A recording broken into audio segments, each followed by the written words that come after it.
I am just a chronicler and welcome you to another video. Since I know many of you watch to relax and fall asleep, I thought it would be nice if you left a comment telling me where you're listening from and if it's raining there. Don't forget to like the video and subscribe to the channel if you're enjoying the episodes. Now, it's time to get comfortable, relax, and begin. The headlights appeared in my rearview mirror like twin spotlights cutting through the inky darkness. At first, I didn't think much of it. After all, I'd been driving alone on this desolate stretch of highway for hours. A little company, even from a distance, was almost welcome. Almost. I'd left Chicago just after lunch, aiming to make it to my sister's place in Denver by morning. It was a long haul, but I've always preferred driving through the night. Something about the emptiness, the solitude. Usually, it's peaceful. Tonight was different. The car behind me kept a steady distance for the first hour or so, close enough that I could make out the shape. Some kind of older sedan, maybe a Buick or an Oldsmobile, but not so close that I felt crowded. Still, as the miles ticked by, a nagging feeling started to grow in the pit of my stomach. I'm not usually the paranoid type, but there was something off about this situation. We hadn't passed another car in either direction for at least 90 minutes. The few exit signs I'd seen were for towns I'd never heard of, places that didn't show up on my GPS. And yet, this car behind me stayed constant, never falling back, never trying to pass. I tried to shake off the feeling. "You're being ridiculous," I muttered to myself, turning up the radio to drown out my thoughts. Some late-night talk show host was droning on about conspiracy theories. Great. Just what I needed to calm my nerves. As if on cue, the radio began to crackle with static. I fiddled with the dial, but every station was the same. Just hiss and white noise. Fantastic. I glanced at my phone. No signal, of course. The headlights in my mirror suddenly seemed a lot closer. My hands tightened on the steering wheel. "All right," I said aloud, my voice sounding unnaturally loud in the quiet car. "Let's see what you've got." I pressed down on the accelerator, watching the speedometer climb, 70, 80, 90 miles per hour. The nighttime landscape became a blur of shadowy shapes and muted colors. But those damn headlights stayed right with me. My heart was pounding now, adrenaline surging through my system. This wasn't right. No way they should be able to keep up so easily. I eased off the gas, slowing back down to a more reasonable speed. No point in wrapping myself around a tree trying to outrun whatever this was. Up ahead, I spotted a sign for a gas station at the next exit. Thank God I could pull in, maybe call for help if there was anyone working this late. I flicked on my turn signal and began to slow down. In my mirror, I saw the car behind me do the same. Shit. At the last second, I changed my mind. Instead of taking the exit, I gunned it straight past. In my mirror, I saw the other car swerve, nearly missing the turnoff as it scrambled to follow me. "Got you, you bastard." A surge of triumph rushed through me, but it was short. As soon as we were past the exit, the headlights behind me winked out. Just gone. I felt a chill run down my spine. What the hell? I kept driving, my eyes flicking constantly between the road ahead and my mirrors. Nothing but darkness behind me now. Had I imagined the whole thing? Was I so tired that I was seeing things? I shook my head, trying to clear it. Maybe I should find somewhere to pull over, get some rest. As if in answer to my thoughts, another sign appeared. Rest area, 1 mile, perfect. I could pull in, lock the doors, and try to get a couple hours of sleep. Everything would look better in the daylight. I took the exit, following the winding access road to a small parking area. As I pulled in, my headlights swept across empty picnic tables and a small, darkened building that probably housed restrooms. I was the only car here. I pulled into a spot near one of the light poles, angling my car so I could see the entrance to the parking area, just in case. I killed the engine but left the keys in the ignition. Force of habit from too many true crime podcasts, I guess. An uneasy silence settled over the car. Despite my exhaustion, I found myself straining to hear something, anything. But there was nothing. No distant traffic, no singing insects, not even wind in the trees. Just silence. I reclined my seat a bit and closed my eyes, trying to will myself to relax. Sleep wasn't coming easy, but eventually I must have dozed off. I jolted awake sometime later, disoriented and groggy. Something had woken me, but I couldn't place what. Then I saw it. Headlights, coming down the access road. My heart leaped into my throat as I watched the car approach. It was moving slowly, almost cautiously. As it entered the parking area, I could finally make out the details. It was an old Buick, dark-colored, maybe blue or green. The same car that had been following me. I sat perfectly still, barely breathing, as it rolled to a stop just a few spaces away from me. The engine cut off, but the headlights stayed on, illuminating the empty space in front of both our cars. For a long moment, nothing happened. I stared at the Buick, my mind racing. Should I start my car, try to make a run for it, or just sit here and hope they didn't notice me? Before I could decide, the driver's side door of the Buick opened. A figure stepped out. In the harsh glare of the headlights, I couldn't make out any details, just a dark silhouette. The figure stood there for a moment, then slowly turned towards my car and started walking. I panicked. My hand shot out, fumbling for the keys, but they weren't there. What? I distinctly remembered leaving them in the ignition. Where the hell were they? The figure was halfway to my car now. I could see them more clearly. Tall, lean, dressed all in black. Their face was still in shadow. I dove across the center console, frantically searching for the keys. They had to be here somewhere. Cup holders, glove box, under the seats. Nothing. A tap on my window made me yelp in surprise. The figure was standing right outside my door now. I could see their hand raised, knuckles resting against the glass where they had knocked.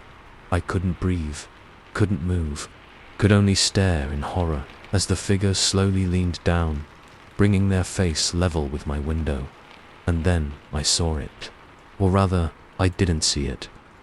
Where the person's face should have been, there was nothing, just a blank, featureless expanse of skin.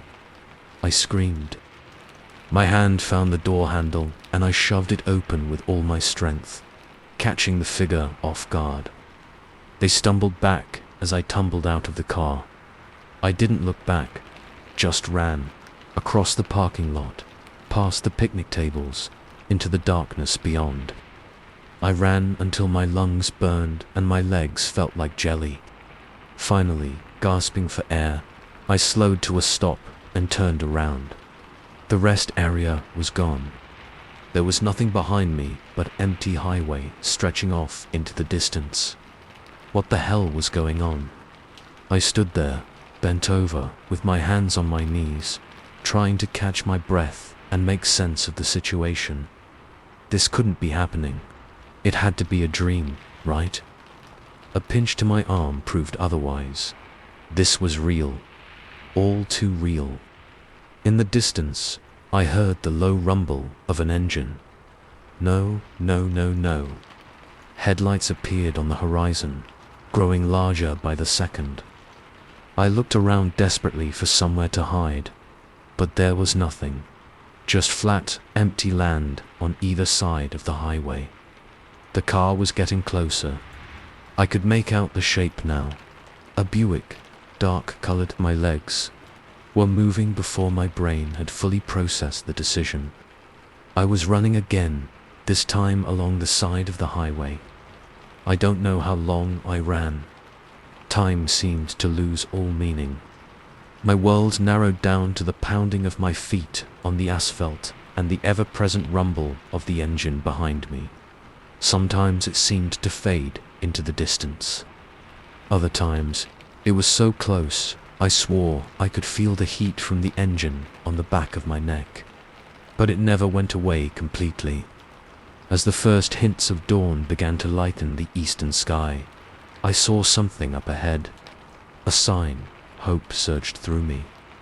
Maybe it was a town, or at least a gas station. Somewhere I could find help. As I got closer, I could make out the words, "Welcome to Illinois, the prairie state." I skidded to a stop, staring at the sign in disbelief. Illinois? How was that possible? I'd been driving west, towards Colorado. Illinois was hundreds of miles behind me. The sound of the engine grew louder. I turned to see the Buick approaching, moving slowly now, almost lazily, like it knew it had all the time in the world. As I watched, paralyzed with a mixture of exhaustion and terror, the car rolled to a stop next to me. The passenger side window lowered with a soft electric whir. The driver leaned over, and I got my first clear look at them. It was like staring into a mirror. Every detail was exactly the same as my own face, down to the small scar on my chin from a childhood bicycle accident. But the eyes were all wrong. Pitch black, like empty sockets, and they were staring right at me. My doppelganger smiled. It wasn't a friendly expression going my way. It asked, in a perfect imitation of my own voice. I stood there, rooted to the spot, as the reality of my situation sank in. This wasn't a highway. This was a loop. And I had a feeling I'd be driving it for a very, very long time. Story 2. The first time I saw it, I thought it was just my eyes playing tricks on me. A flicker of movement in an empty hallway, a shadow that didn't quite match the dim emergency lighting. But by the third night of my new job as a security guard at Nexus Data Solutions, I knew something wasn't right. It started small. A coffee mug left on a desk that I could have sworn wasn't there during my first round. The faint scent of cigarette smoke in a strictly non-smoking building. The feeling of being watched, even though the security cameras showed empty corridors. I tried to brush it off. First week jitters, I told myself, forcing a chuckle that echoed hollowly through the cavernous server room. But deep down, a nagging voice whispered that there was more to it. The facility itself was impressive. A sprawling complex of sleek glass and steel nestled in the heart of nowhere, Montana. Miles of winding mountain roads separated us from the nearest town. Inside, row after row of humming servers stored data for some of the biggest tech companies in the world. My job was simple. Make hourly rounds, check the doors, and monitor the security feeds. Nothing ever happened here. At least, that's what they told me during training. They never mentioned the whispers. It was during my 2 a.m. round on that third night when I first heard them. I was walking past the break room when a sound stopped me in my tracks. Voices muffled, but definitely there. I pressed my ear to the door, heart racing. The words were indistinct, but the tone was urgent, almost panicked.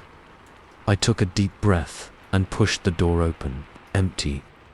The room was exactly as I'd left it an hour ago. No sign of anyone having been there. But as I turned to leave, a chill ran down my spine. The voices had stopped the moment I opened the door. I shook my head, trying to clear it. "You're losing it, Jack," I muttered. Lack of sleep, I decided. These night shifts were messing with my head. But as the nights wore on, things only got stranger. Objects moved when I wasn't looking. I'd set down my flashlight, turn away for a second, and find it on the other side of the room. The break room fridge would be fully stocked one moment, nearly empty the next. And always, that feeling of being watched. I started digging into the facility's history, hoping to find some rational explanation. What I discovered only deepened the mystery.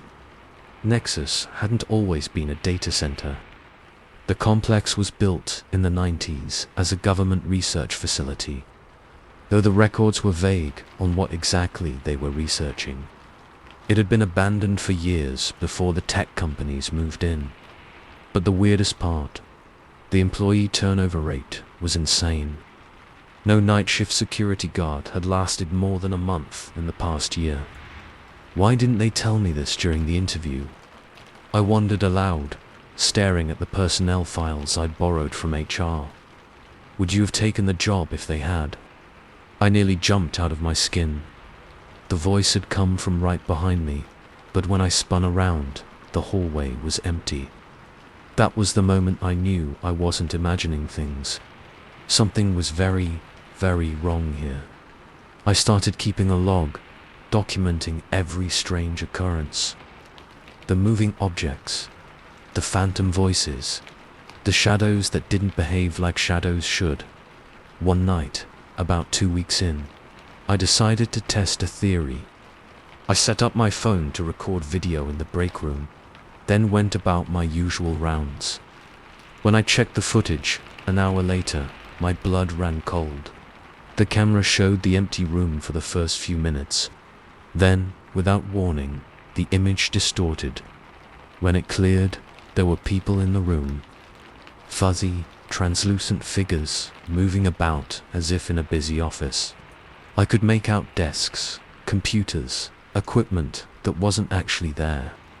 And then, as suddenly as it appeared, the scene vanished. The room was empty again. I played it back 3 times, my hands shaking. This was proof I wasn't crazy. But what the hell was going on? That's when I noticed the date stamp in the corner of the video. It read May 17th, 1998, over 25 years ago. What did you see? This time, I managed not to jump at the disembodied voice. I was almost getting used to them. Almost I saw. The past, I think, I replied to the empty room. What is this place? What are you? Silence. Then, so faint I almost missed it. Help us. The next few nights were a blur of paranormal activity.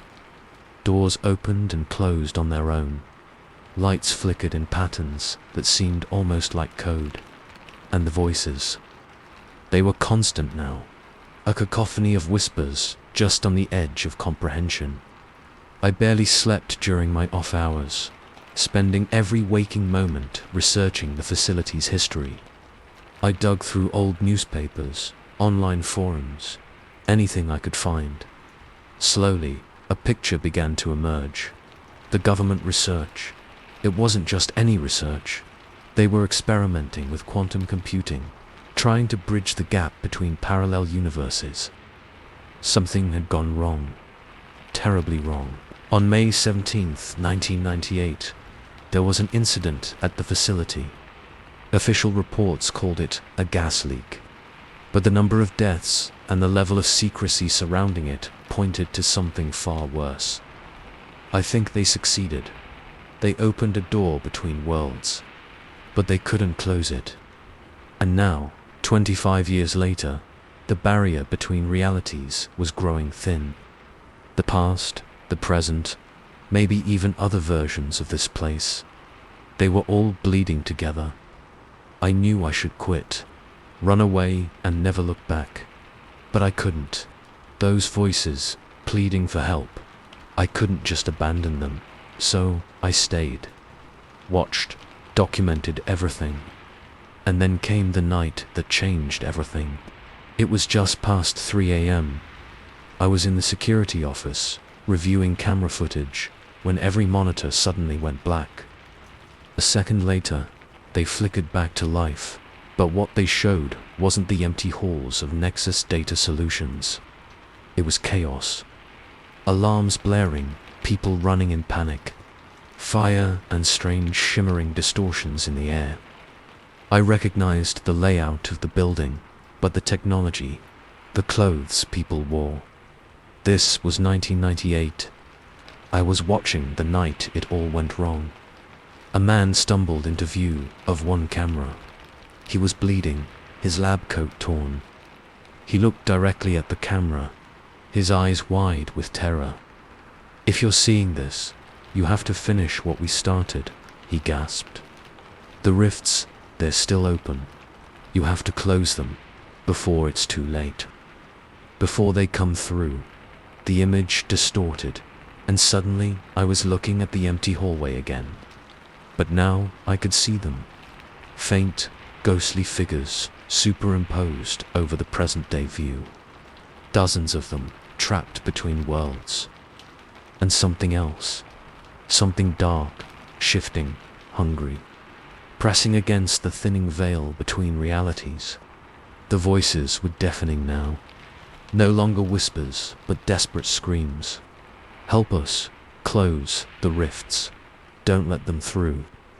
I stumbled back from the monitors, my mind reeling. This was so far beyond anything I'd imagined. What was I supposed to do? I was just a security guard, not some interdimensional hero. But as I looked back at the screens, seeing the terror on those ghostly faces, I knew I couldn't walk away. Whatever was coming, whatever had gone wrong 25 years ago, I was the only one who could make it right. I took a deep breath and stood up. "Okay," I said to the empty room, to the voices, to whatever was listening. "Tell me what I need to do." The lights flickered, and I felt a chill run down my spine. In that moment, I knew my life would never be the same. The night shift at Nexus Data Solutions wasn't just a job anymore. It was a mission, to save not just this world, but who knows how many others. As I stepped out of the security office, the hallways seemed to shift and warp around me. Past and present overlapped, and I could see ghostly figures moving all around. Some looked at me with hope, others with fear. I squared my shoulders and started walking. I didn't know exactly what I was going to do, but I knew one thing for certain. This was going to be one hell of a long night. And somewhere in the depths of the facility, I could hear something stirring, something that didn't belong in this world, or any world. The true horror was just beginning. Story 3. The moment we stepped into the quaint little cottage, I felt like I was home. It was everything the Airbnb listing had promised. Rustic charm, modern amenities, and that small-town feel we'd been craving. Little did I know, this idyllic getaway would soon become a nightmare of invasive hospitality and unsettling revelations. "This is perfect," Sam, my wife, Lizzie, beamed as she twirled around the cozy living room. Sunlight streamed through lace curtains, casting intricate shadows on the hardwood floor. The air smelled of lavender and freshly baked bread. I had to agree. After months of grinding away at our corporate jobs in the city, this quiet retreat in the heart of Willowbrook seemed like just what we needed.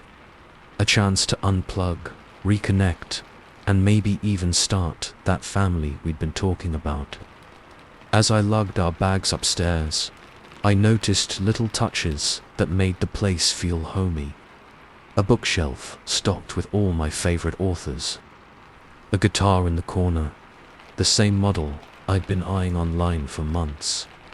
It was uncanny how well the place suited us. "Hey, Liz," I called down. "Did you tell the host about my guitar obsession?" She appeared at the bottom of the stairs, a puzzled look on her face. "No, why?" I shrugged it off. "Probably just a coincidence.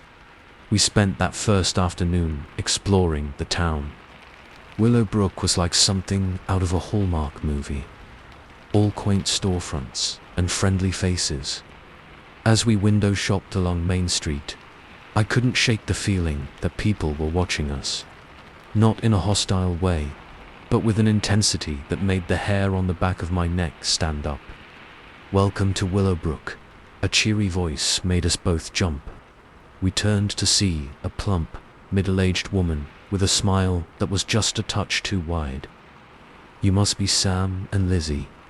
We're so glad you're here." I exchanged a glance with Liz. How did she know our names? "I'm Martha. I run the bakery," she continued, either not noticing or choosing to ignore our confusion. "You simply must try our sourdough, Sam. I know it's your favorite." A chill ran down my spine. I hadn't mentioned my bread preferences to anyone in town. "Oh, and Lizzie dear, I've got a fresh batch of those lavender scones you love. Perfect with your morning tea, right?" Lizzie's grip on my arm tightened. "Thank you," she managed, her voice strained. "That's very thoughtful." As we hurried away, I could feel Martha's eyes boring into our backs. "Sam," Lizzie whispered, "how did she know all that?"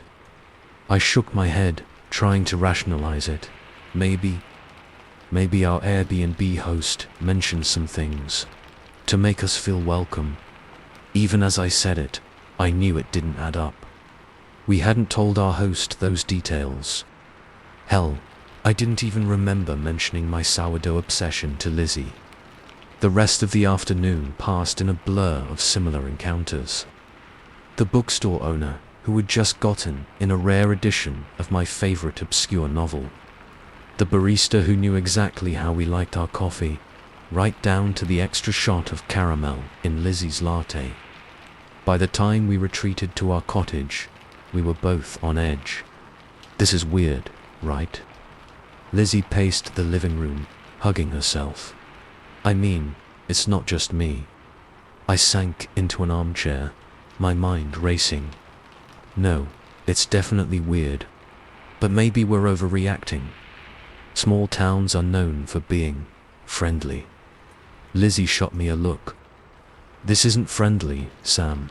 This is creepy. How do they know so much about us?" I didn't have an answer. That night, sleep eluded us both. Every creak of the old house, every rustle of wind through the trees outside, set my nerves on edge. I couldn't shake the feeling that we were being watched. Morning brought no relief. As we sat at the kitchen table, picking at our breakfast, a knock at the door made us both jump. "Yoo-hoo. Anyone home?" I recognized Martha's voice from the bakery. Lizzie and I exchanged worried glances.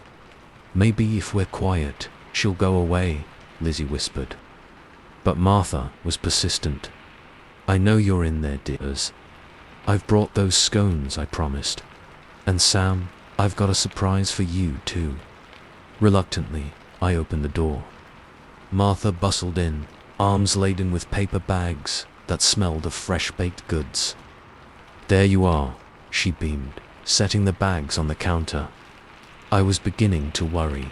"You're usually up by 7:30, aren't you, Sam?" Late night, I felt the blood drain from my face. How could she possibly know my usual wake-up time? Martha seemed oblivious to our discomfort, chattering away as she unpacked the bags. "Now, I know you both like to start your day with a good breakfast. Lizzie, here's your Greek yogurt with fresh berries. And Sam, I've made you a spinach and feta omelette. Your favorite." Lizzie gripped my hand under the table, her nails digging into my palm. "That's very kind of you," I managed. "But how did you know?" Martha waved off my question with a laugh. "Oh, we know all about you too. We've been so excited for your visit. It's not often we get such a perfect match for our little town."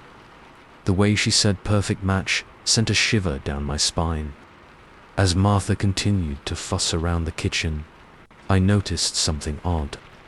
The appliances, the layout. It was all eerily similar to our apartment back in the city, right down to the chipped mug Lizzie always used for her morning coffee. "Well, I'll leave you two to enjoy your breakfast," Martha said finally, heading for the door. "Oh, and Sam, the boys are expecting you at the pub tonight for the game. I know how much you love watching football with a cold beer." The door closed behind her, leaving us in stunned silence. "Sam," Lizzie's voice was barely a whisper, "we need to leave. Now." I nodded, already moving to grab our bags. But as I reached for my phone to call a cab, my stomach dropped. No signal. "Liz, check your phone." She did, her face pulling. "Nothing. How is that possible? We had service yesterday." A horrible thought struck me.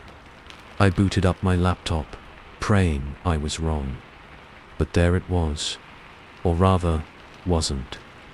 No Wi-Fi, no cellular data. We were cut off. "Okay, don't panic," I said, trying to keep my voice steady. "We'll just drive into the next town, call for help from there." But when we got to our car, another nasty surprise awaited us. The tires were flat. All four of them. "This isn't happening," Lizzie muttered, running her hands through her hair. "This isn't real." I put my arm around her, trying to project a calm I didn't feel. "It's okay. We'll walk if we have to. Come on." We set off down the road leading out of town, our pace quick, but trying not to look like we were fleeing. But with each step, an unsettling realization grew. The road wasn't getting any longer. We'd been walking for what felt like an hour, but the town behind us hadn't shrunk at all. And the countryside ahead looked exactly the same as it had when we started. "Sam," Lizzie's voice cracked. "Look." I followed her gaze and felt my heart stop. There, just ahead, was a "Welcome to Willowbrook" sign, the exact same one we'd passed coming into town yesterday. We'd somehow looped back to the start. As we stood there, trying to process what was happening, a car pulled up beside us. The window rolled down, revealing a face we recognized. The owner of the local diner. "Hey there, folks. Bit far for a morning walk, isn't it? Why don't you hop in? I'll give you a ride back to town." His smile was friendly, but his eyes were cold, empty. Lizzie gripped my arm, her whole body trembling. "Sam, what do we do?" I looked at the man in the car, then back at the town behind us. Every window, every doorway seemed to be filled with watching eyes. Smiling faces that didn't quite reach the eyes. A terrible understanding washed over me. This wasn't just a town, it was a trap. And we'd walked right into it. "Come on now," the man in the car said, his voice taking on an edge. "Don't want to keep everyone waiting. We've got so much planned for you too." As Lizzie and I stood there, frozen in indecision, I realized with growing horror that our quiet weekend getaway had turned into something far more sinister. And I had a feeling that checking out of this particular Airbnb wasn't going to be as simple as leaving a 5-star review. The real question was, how far would this town go to keep its perfect match? And more importantly, how far would we go to escape? Story 4. The first strange marking appeared 3 miles into my hike, a series of angular symbols carved into the bark of an ancient oak. I'd been walking these trails for years, but I'd never seen anything like it before. Curiosity piqued. I snapped a photo with my phone and continued on, unaware that with each step, I was walking deeper into a nightmare I couldn't begin to comprehend. My name's Alex, and I've always found solace in solo hiking. There's something about the solitude, the connection with nature, that helps clear my head. This particular trail, winding through the dense forests of the Pacific Northwest, was a favorite of mine. I knew every bend, every vista, like the back of my hand, or so I thought. The day had started like any other hike. Cool morning air nipped at my face as I set out, the scent of pine and damp earth filling my lungs. Shafts of early sunlight filtered through the canopy, dappling the forest floor with warm patches of gold. The familiar crunch of leaves and twigs under my boots was a rhythm I'd grown to love. But as I ventured deeper into the woods, things began to feel off. It started with those markings. After the first one, I began noticing more. Similar symbols etched into rocks, arranged in patterns on the ground using twigs and pebbles. Each one sent a shiver down my spine, a primal part of my brain screaming that something wasn't right. Then came the objects. About 5 miles in, I stumbled across an old-fashioned pocket watch hanging from a low branch. Its golden surface gleamed as if freshly polished, incongruous among the rugged wilderness. The hands were stuck at 3:47. "Hello," I called out, my voice sounding unnaturally loud in the stillness of the forest. Did someone lose this? No answer. Just the faint rustle of leaves in the breeze. I hesitated, then unhooked the watch from the branch. It felt heavy in my palm, the metal cool against my skin. As I turned it over, I noticed an inscription on the back. Time is a circle. Beware its edges. A chill ran through me that had nothing to do with the temperature. I quickly rehung the watch and continued on, my pace a little quicker than before. The next oddity appeared less than a mile later. A child's teddy bear propped up against a moss-covered log. Its button eyes seemed to follow me as I approached. A red ribbon around its neck bore a tag with a single word. Remember. Remember what? I wondered. A knot of unease tightening in my stomach. I gave the bear a wide berth, unable to shake the feeling that I was being watched. The forest, once a source of comfort, now felt oppressive. Shadows seemed to linger longer than they should. Branches creaked and groaned in a wind I couldn't feel. It was then that I noticed the silence. The usual chorus of birdsong and chattering squirrels had disappeared, leaving behind an eerie quiet broken only by my own labored breathing and pounding heart. I pulled out my phone, intending to call a friend, to hear a familiar voice and reassure myself that I was just being paranoid. No signal, of course. As I stared at the useless device, movement caught my eye. Something dark and fast, darting between trees at the edge of my vision. I whirled around, but saw nothing but endless trunks stretching into the distance. "Hello," I called again, hating how my voice quavered. "Is someone there?" A twig snapped behind me. I spun, heart racing, to find nothing. Just more trees, more shadows. "Get a grip, Alex," I chided myself. "You're letting your imagination run wild." But as I turned back to the trail, my blood ran cold. There, not 10 feet ahead of me, stood a figure. At least, I think it was a figure. It was hard to focus on, like trying to look at a smudge on a photograph. Tall and unnaturally thin, it seemed to waver and distort, as if it wasn't quite there.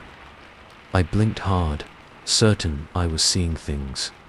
When I opened my eyes, the trail was empty. That was it. I'd had enough. Whatever was going on here, I wanted no part of it. I turned on my heel, intending to retrace my steps back to the trailhead, but the path behind me was gone. Where there should have been a clear trail, there was now only dense undergrowth. Trees I didn't recognize loomed where moments ago there had been open space.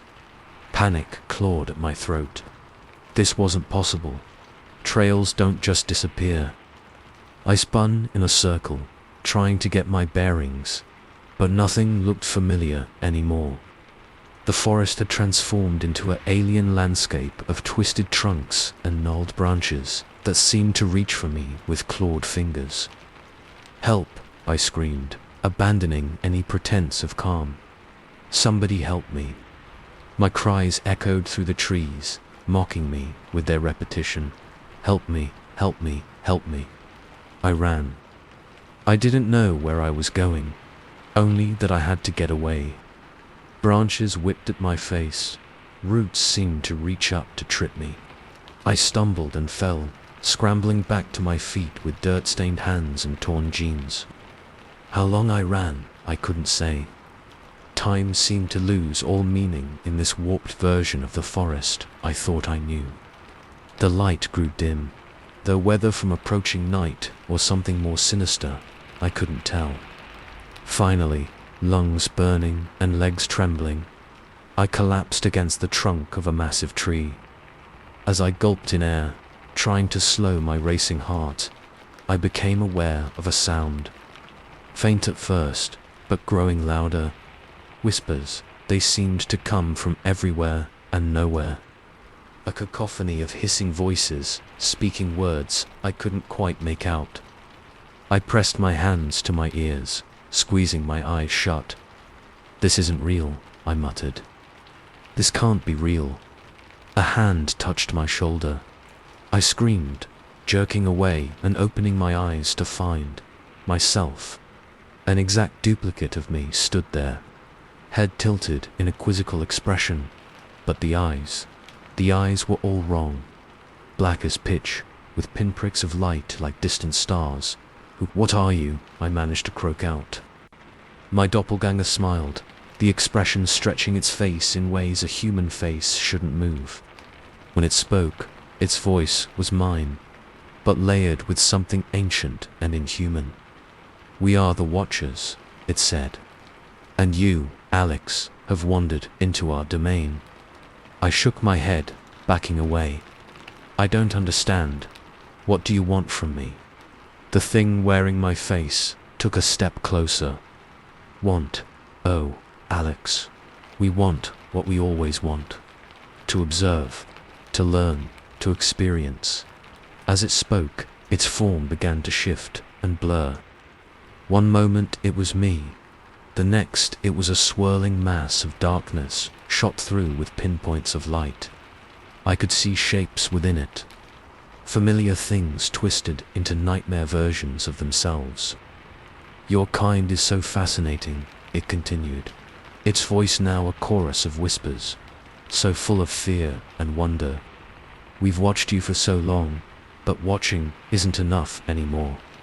We want to know what it's like to be you, to live as you live, to die as you die." Understanding dawned, bringing with it a terror so profound I could barely breathe. "You're going to kill me," I whispered. The thing laughed, a sound like breaking glass and screaming wind. "Kill you? Oh no, Alex. That would be such a waste. We're going to become you." It lunged forward, its form dissolving into a swirling vortex of darkness. I felt it engulf me, a sensation like ice and fire and electricity all at once.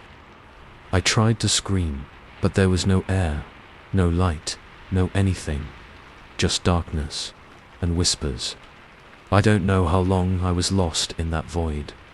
It could have been seconds or centuries, but eventually I became aware of sensations again. The rough bark of a tree against my back, cool air on my face, the scent of pine and earth. I opened my eyes. I was back on the trail, the normal trail, with its familiar bends and vistas. Sunlight filtered through the leaves. Birds sang in the distance. For a moment, I dared to hope it had all been some vivid hallucination. A bad trip brought on by dehydration or eating the wrong mushroom. Then I caught sight of my reflection in a small stream beside the path. My face looked the same. My clothes were unmarked, showing no signs of my panicked flight through the forest. But my eyes were black as pitch, with pinpricks of light like distant stars. I smiled, the expression stretching my face in ways a human face shouldn't move. Time to go home, I said, my voice layered with something ancient and inhuman. There's so much to experience. As I walked back toward the trailhead, toward the unsuspecting world beyond, I left behind a small marking carved into a tree. A warning, perhaps, or an invitation. After all, the watchers are always looking for new experiences. And there are so many hikers on this trail. Story 5. The first time I caught him staring, I brushed it off as neighborly curiosity. New guy moving in, probably just wondering about the woman next door. But as the days turned into weeks, that niggling feeling in the pit of my stomach grew. Something wasn't right about the man in the house across the street, and I was beginning to fear I'd made a terrible mistake in ignoring my instincts. My name's Sarah, and until recently, I loved my little suburban home. It was my sanctuary, a place where I could truly be myself after long days of putting on a brave face for the world. As a freelance graphic designer working from home, it was also my office, my creative space. I'd poured my heart into every inch of this place, from the cozy reading nook by the bay window to the meticulously organized home office upstairs.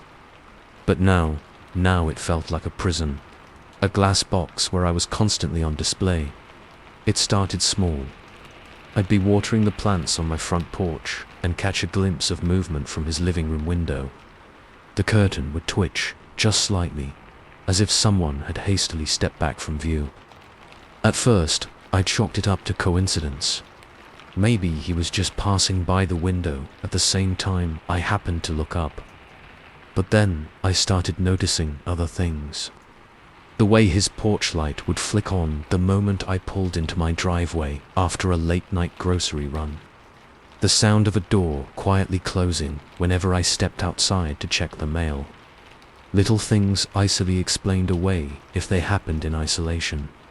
But together, they painted a picture that made my skin crawl. I tried to be rational about it. You're being paranoid, Sarah, I'd tell my reflection as I got ready for bed, studiously avoiding looking out the window where I knew his house loomed in the darkness. He's probably just a shy guy. Maybe he's got social anxiety or something.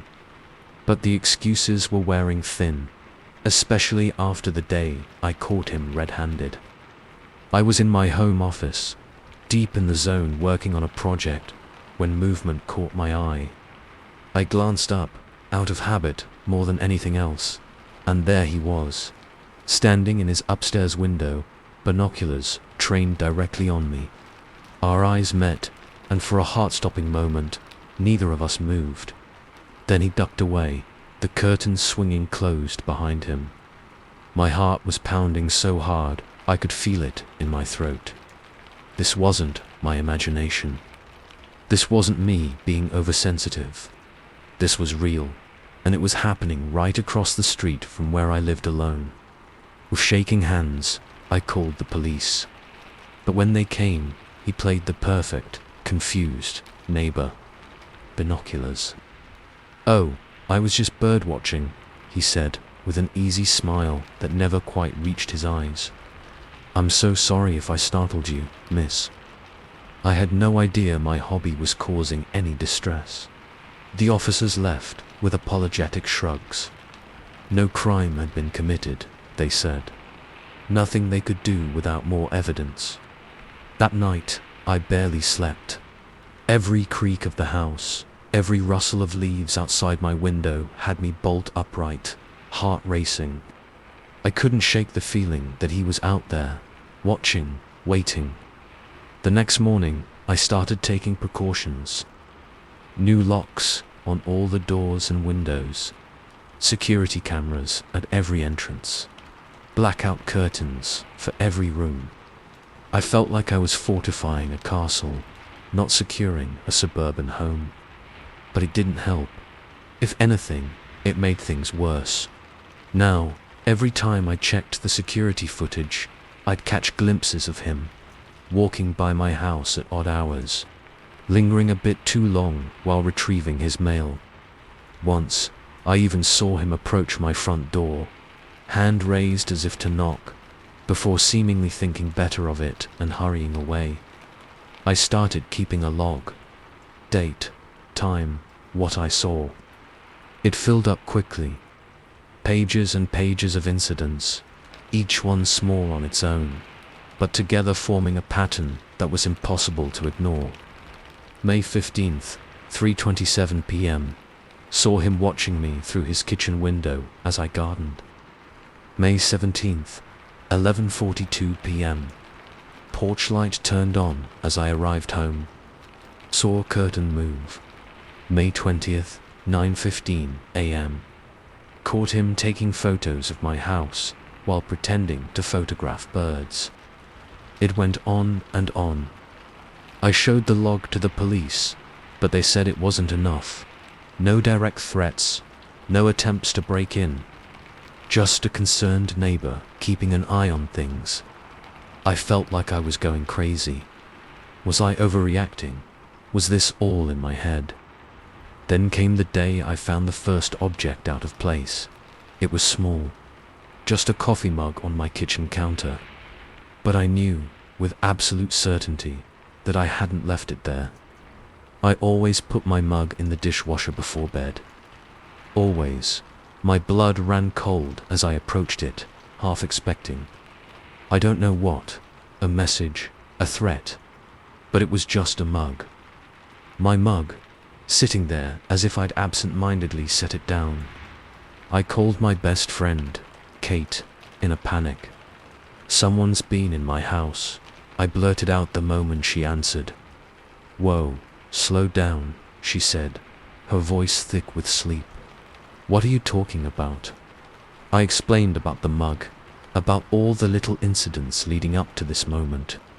As I spoke, I paced my kitchen, checking and rechecking the locks on the windows. "Sarah," Kate said gently when I finished, "Honey, is it possible you just forgot? You've been under a lot of stress lately." I wanted to scream. "I didn't forget, Kate. I know what I do in my own home." But even as I said it, a seed of doubt crept in. Had I forgotten? Was the stress really getting to me that badly? I spent the rest of the day in a fog, second-guessing every memory, every habit. By the time night fell, I was exhausted, emotionally and physically. I double-checked all the locks, set the alarm, and fell into a fitful sleep. The next morning, I woke to find my favorite sweater draped over the chair in my bedroom. The sweater I distinctly remembered putting away in my closet the night before. That was it. I couldn't take it anymore. With trembling hands, I started packing a bag. I needed to get out, to clear my head. Maybe stay with Kate for a few days, until I could figure out what to do. As I was zipping up my suitcase, a glint of metal caught my eye. There, peeking out from under my bed, was a key I'd never seen before. With a growing sense of dread, I picked it up.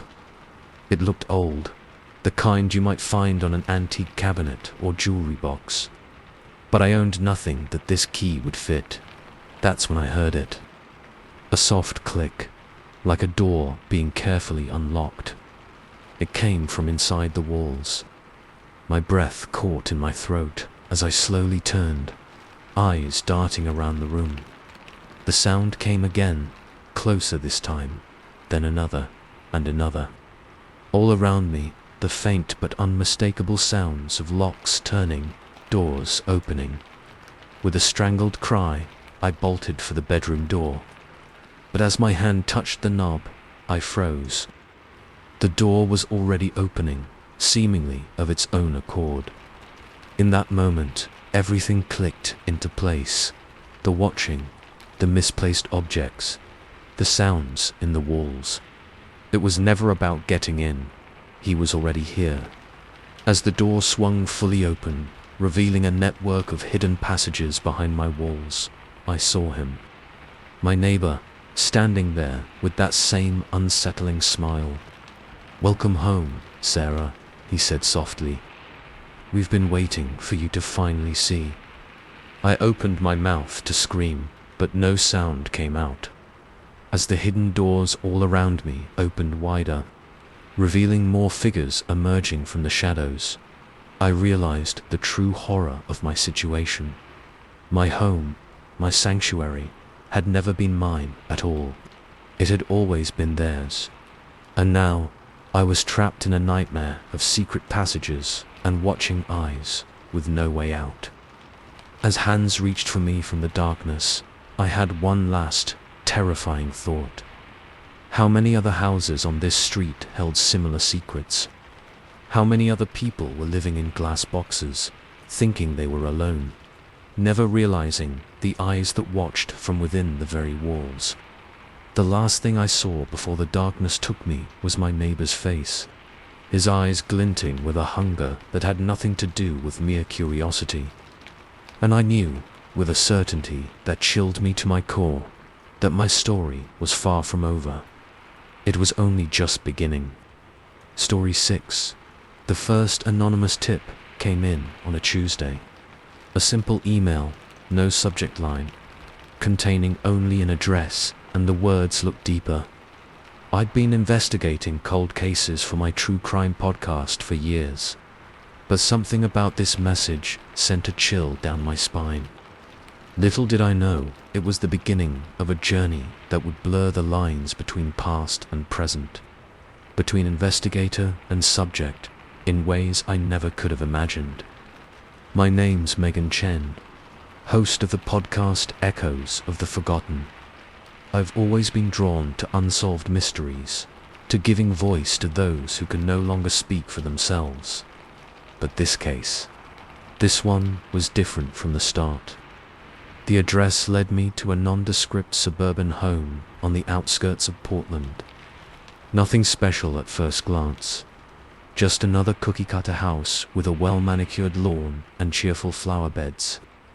But as I stood on the sidewalk, notebook in hand, I couldn't shake the feeling that I was being watched.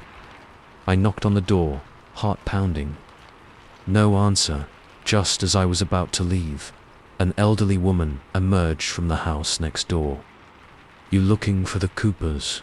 she called out, squinting at me suspiciously. I nodded, forcing a smile. "Yes, ma'am. I'm doing some research for a story." "Do you know when they might be back?" The old woman's face clouded. "Honey, the Coopers haven't lived there in almost 40 years. Not since." She trailed off, shaking her head. "Since what?" I pressed, my journalistic instincts kicking in. She sighed heavily. "Since the incident, 1985. The whole family just vanished. Police never found a thing." My pulse quickened. This was it, the cold case I'd been tipped off about. But why now? Why me? I thanked the woman and headed back to my car, my mind racing. As I pulled away from the curb, I glanced in my rearview mirror.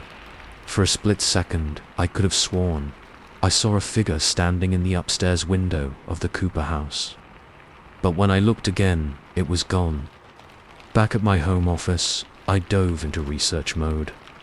Local newspaper archives, online forums, true crime databases, anything I could find on the Cooper family disappearance. The more I dug, the stranger things got. The family had been picture perfect on the surface. John Cooper, a successful accountant. His wife Mary, a homemaker, involved in various charities.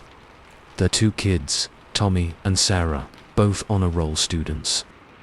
They were the kind of family you'd see in a cereal commercial, all bright smiles and wholesome values. But there were whispers, rumors of John's gambling debts, of Mary's growing dependence on prescription pills, of strange noises coming from the house late at night. And then, on June 15th, 1985, they were just gone. No signs of struggle, no evidence of foul play. For people vanished into thin air, leaving behind a house full of half-eaten meals and still running televisions. I was so engrossed in my research that I almost missed the soft ping of a new email notification. My heart skipped a beat when I saw it was from the same anonymous address as before. The message was brief. "You're on the right track, but time is running out. They're waking up." What the hell did that mean? Who was waking up? I tried to trace the email, but it led nowhere. Whoever was sending these messages knew how to cover their tracks. That night, I tossed and turned, my dreams filled with fragmented images. A family portrait where the faces kept changing. A house with doors that led nowhere. And always, always, the sensation of being watched. I woke with a start, drenched in sweat, to find my recorder blinking on my nightstand. That was odd. I always turned it off before bed. With trembling fingers, I pressed play. Static filled the air. Then a voice, distorted, barely audible, whispered, "Help us, please. We're still here." I nearly dropped the recorder. The voice, it sounded like a child. Like Sarah Cooper might have sounded 40 years ago. This was impossible. I was either losing my mind or something far more terrifying was happening. The next few days passed in a blur of research and increasingly strange occurrences. More anonymous emails arrived, each one containing a cryptic clue or a piece of information that wasn't in any public record. How did this person know so much? I found myself growing obsessed, barely eating or sleeping. My producer Jake started to worry. "Meg, maybe you should take a step back," he said during our weekly check-in call. "This case, it's consuming you." I brushed off his concerns. "I'm fine, Jake. This could be the biggest story we've ever covered. I can feel it." But even as I said it, I knew something wasn't right. The lines between my investigation and the case itself were starting to blur. I'd catch myself saying things, knowing things that I had no way of knowing. Like I was tapping into some hidden well of information. One night, as I was poring over old police reports, I felt a sudden, overwhelming urge to visit the Cooper house again. It was nearly midnight, but I couldn't shake the feeling that I needed to be there. The street was deserted when I arrived, the houses dark and silent. But the Cooper place, it seemed to pulse with an eerie energy. The porch light flickered erratically, casting strange shadows across the overgrown lawn. As I approached the front door, my hand reached automatically for a key I knew I didn't have. But to my shock, when I tried the knob, it turned easily. The door swung open with a creak that seemed to echo through the empty house. I stepped inside, my heart pounding so hard I could feel it in my throat. The interior was like stepping back in time. Everything was exactly as it had been described in the police reports. Dishes still on the table, a half-folded load of laundry on the couch. It was as if the family had just stepped out for a moment, frozen in time for 4 decades. But something was off. The air felt thick, charged with a static electricity that made the hair on my arms stand on end. And the silence. It wasn't the silence of an empty house. It was the silence of held breath, of something waiting. I made my way upstairs, drawn by an instinct I couldn't explain. The children's rooms were untouched. Posters of 80s rock bands on the walls. Stuffed animals arranged neatly on the beds. In Tommy's room, I noticed something odd. A journal hidden behind the headboard. With shaking hands, I opened it. The first few pages were typical teenage stuff. Complaints about school, crushes on classmates.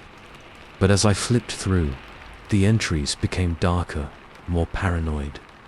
"They're watching us," one entry read.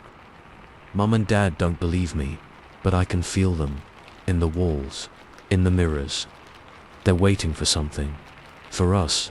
I felt a chill run down my spine. This was insane. But hadn't I been feeling watched ever since I started this investigation. The final entry, dated June 14th, 1985, the day before the family disappeared, simply said, "They're here." A noise from downstairs made me jump. Footsteps, slow, deliberate. Panic seized me. I was about to bolt when I caught sight of my reflection in Tommy's mirror. But it wasn't me staring back. It was Sarah Cooper, exactly as she'd looked in 1985.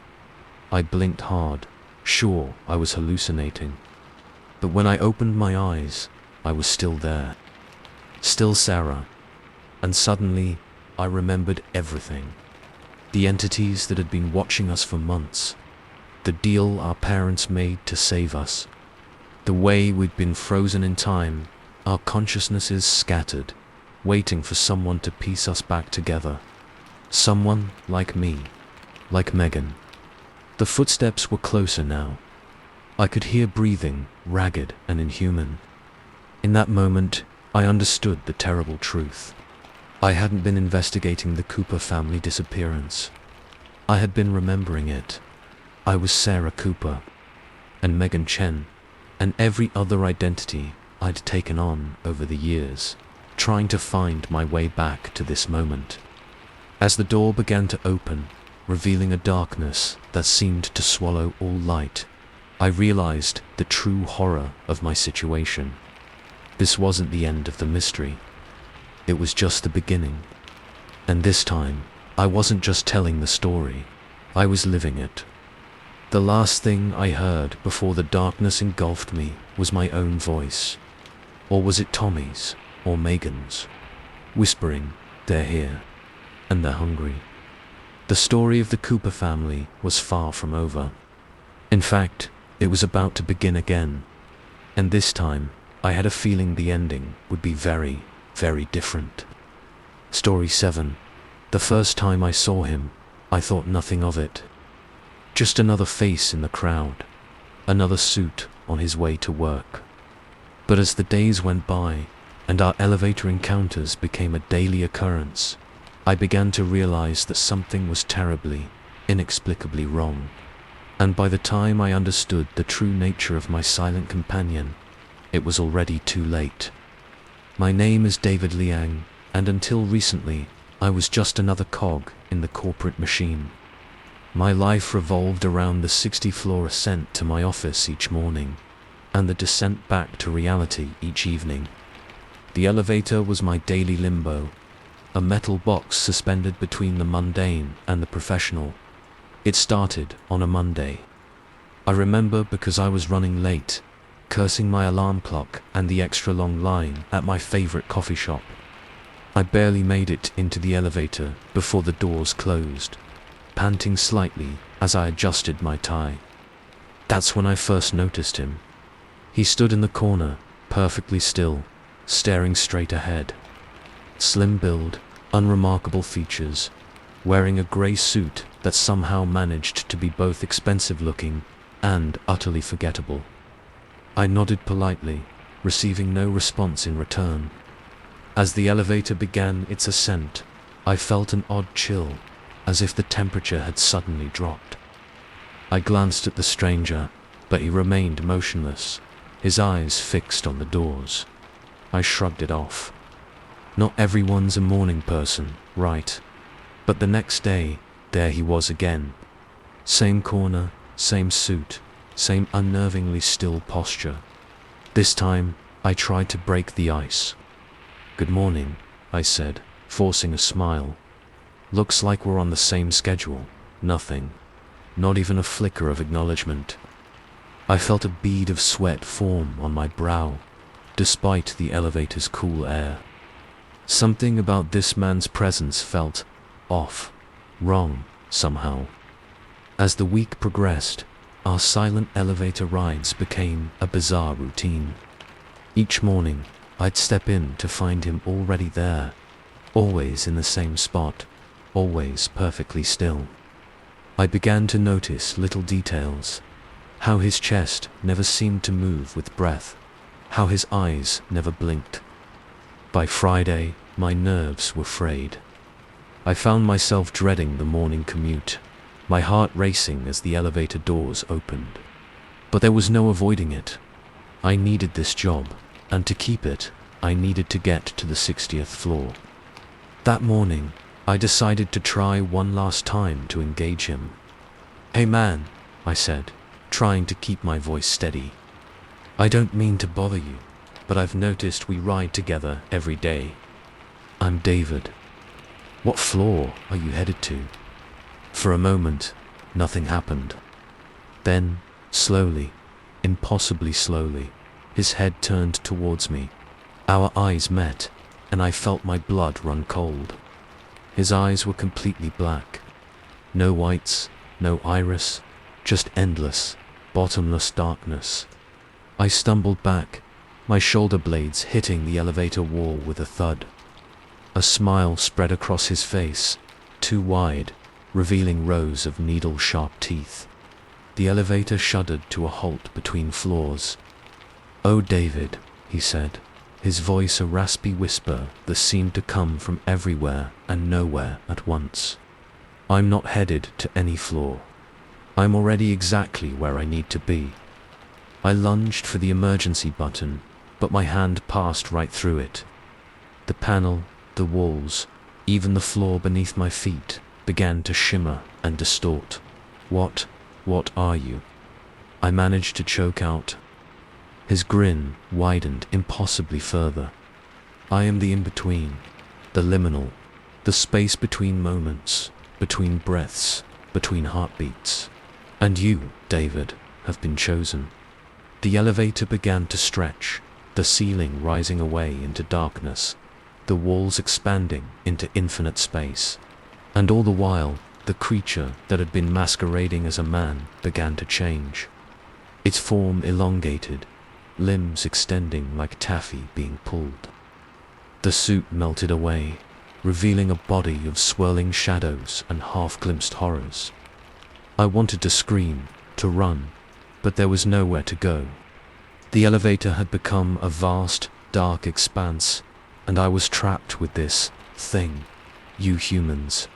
It hissed, circling me with a fluid grace that defied physics, so oblivious to the spaces in between. You pass through a dozen thresholds every day, never realizing the dangers that lurk in the transitions. I felt something brush against my leg and jumped, only to realize the floor was now covered in a writhing mass of shadowy tendrils. They began to creep up my body, cold as ice and insubstantial as smoke. "Please," I begged, though I knew it was futile. "I don't understand. What do you want from me?" The creature paused, its circling, cocking its head in a mockery of curiosity. "Want, oh David? I want what I always want. To feed, to grow, to expand my domain in the in-between spaces of your world." As it spoke, images flashed through my mind. Countless elevators, stairwells, doorways, liminal spaces where reality grew thin, where things like this could slip through. And in each one, a figure much like the one I'd seen all week. Waiting, watching, hungry. "You see," it continued, its voice taking on an almost lecturer-like tone, "your kind has been encroaching on my territory for centuries. Every new building, every technological advance, creates more in-between spaces, more thresholds, more feeding grounds." The tendrils had reached my chest now, and I felt a deep, bone-chilling cold seeping into my very being. I tried to move, to fight, but my body wouldn't respond. "But it's not enough," the creature snarled, suddenly angry. "You pass through too quickly. A few seconds in an elevator, a moment in a doorway. Barely enough time for a taste." It leaned in close, its face a swirling vortex of shadows and teeth. "So I've had to get creative," with a gesture. The darkness parted, revealing what looked like windows floating in space. Through each one, I could see different elevators, and in each elevator, a person. Some were obviously panicking, pounding on doors that wouldn't open. Others stood unnaturally still, eyes vacant, as if their minds were somewhere far away. With dawning horror, I realized what I was seeing. These weren't windows. They were prisons. "You're trapping people," I whispered, "keeping them in these in-between spaces." The creature's laugh was like nails on a chalkboard. "Very good, David. You're quicker than most. Yes, I've been collecting. Each one trapped in their own private limbo, their fear and confusion feeding me for eternity." I felt sick. How many people had disappeared like this? How many families were left wondering what had happened to their loved ones? "And now," it said, reaching out with a hand that was more claw than anything human, "it's your turn to join my collection." As its cold fingers brushed my cheek, I felt a jolt of pure terror shoot through me. In that moment of adrenaline-fueled clarity, I had a realization. This thing, this creature of the in-between, it fed on fear, on the paralysis of the unknown. And in that feeding, it had revealed too much. "No," I said, surprised at the strength in my voice. "I don't think I will." The creature paused, confusion rippling across its ever-shifting features. "You don't have a choice, little morsel. You're already mine." I smiled, feeling a surge of something like hope. "But that's just it. I do have a choice. This is a threshold, isn't it?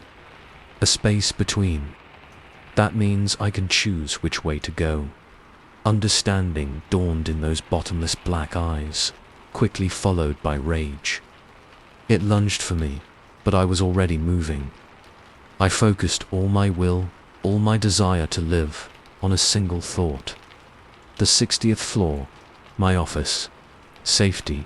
The world lurched, reality bending around me. For a moment, I felt like I was being stretched in 1,000 directions at once. I heard the creature's howl of fury, felt its claws grasp at me, and then I was stumbling out of the elevator onto the familiar carpet of my office floor. My co-workers looked up in surprise as I fell to my knees, gasping for air. "David, are you okay? Someone help me to my feet. You look like you've seen a ghost." I laughed, a touch hysterically. If only they knew. As my racing heart began to slow, I realized two things. First, I was safe. I had escaped. But second, and far more terrifying, I now knew what lurked in the spaces between. In every elevator, every threshold, every transition from one state to another, and I knew that it was hungry. As I looked around at my oblivious co-workers, all of them one elevator ride away from unimaginable horror, I understood that my ordeal was far from over. In fact, it had only just begun. Story 8. The first package arrived on a Tuesday. A plain brown box, no return address, just my name and address printed in a neat, unfamiliar hand. I almost tossed it, thinking it was some promotional gimmick. If only I had. But curiosity got the better of me, and as I sliced through the packing tape, I had no idea I was opening the door to a nightmare that would consume my entire life. My name is Olivia Reeves, and until that Tuesday, I was just another overworked graphic designer living in a cramped Chicago apartment. Nothing special, nothing extraordinary, just a normal life. The box contained a single item, a small, tarnished silver locket. Old-fashioned, the kind you might find in your grandmother's jewelry box. I turned it over in my hands, feeling its weight, trying to make sense of it. There was no note, no explanation. "Weird," I muttered, setting it aside on my cluttered coffee table. I had deadlines to meet, after all. No time to worry about mystery packages. But as I worked late into the night, my eyes kept drifting back to the locket. It seemed to catch the light in odd ways, glinting even in the shadows. Finally, unable to resist any longer, I picked it up and tried to open it. The clasp was stuck, resisting my efforts. Just as I was about to give up, it suddenly sprang open, nearly slipping from my grasp. Inside was a tiny, faded photograph. A little girl, maybe 5 or 6, with solemn eyes and a familiar face. My face. I dropped the locket like it had burned me. That was impossible.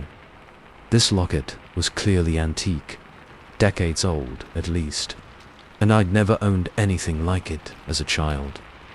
Sleep eluded me that night, my mind racing with questions. Where had this come from? Who sent it? And how did they have a childhood photo of me that I'd never seen before?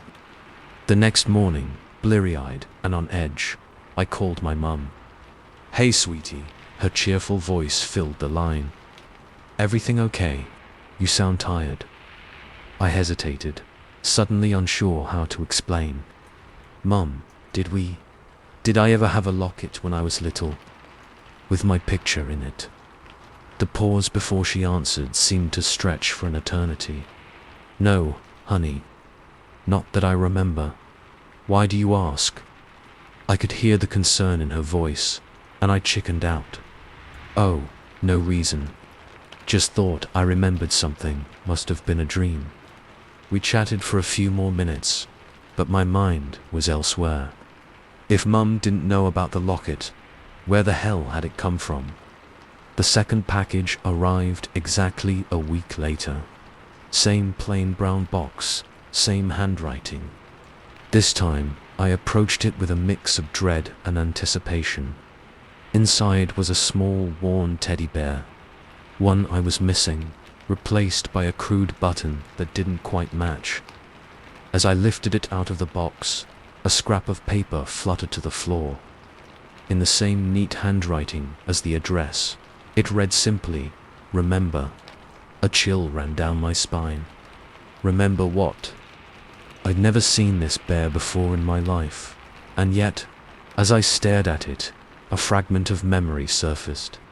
The scratch of cheap motel sheets, the sound of raised voices from the next room. Clutching a bear just like this, tears soaking into its matted fur. I shook my head, trying to clear it. That wasn't my memory. I'd never stayed in a motel as a kid. We'd always gone camping for vacations, sleeping in tents under the stars, hadn't we? The next few weeks passed in a blur of anxiety and confusion. More packages arrived, each containing a single item: a dog-eared book of fairy tales, a chipped mug with a faded logo I didn't recognize, a mixtape filled with songs I'd never heard but somehow knew by heart. And with each item, more fragments, more flashes of a life I didn't remember living. I stopped sleeping, stopped eating. My work suffered. I became obsessed with piecing together these glimpses of another life, trying to make sense of it all. I started a board on my living room wall, connecting items with red string, like some detective in a crime movie. But it wasn't a crime I was trying to solve. It was my own past. The locket, the bear, the book, the mug, the tape, and a dozen other items, each one a key to memories that couldn't possibly be mine. My friends started to worry. "Liv, maybe you should talk to someone," my best friend Jenna suggested gently over coffee. "You don't look well." I laughed, a harsh, brittle sound. "Talk to someone, and tell them what? That I'm getting packages from an unknown sender filled with items from a childhood I don't remember. That I'm having memories that can't possibly be mine. They'd lock me up, Jen." She reached across the table, squeezing my hand. "I'm just worried about you. This isn't like you." But that was just it. I wasn't sure what was like me anymore. The packages kept coming, and with them, more disjointed flashes of another life. A life filled with fear and uncertainty. Motel rooms and strangers' houses. A woman's face similar to mine but older, always looking over her shoulder, and always, the sense of running, of being chased. I tried to stop the deliveries, to send the packages back, but they kept coming, no matter what I did. I changed my locks, installed a security system, even stayed with Jenna for a week. But every Tuesday, like clockwork, a new box would appear. It was the photo album that finally broke me. A battered old thing, held together with duct tape and hope.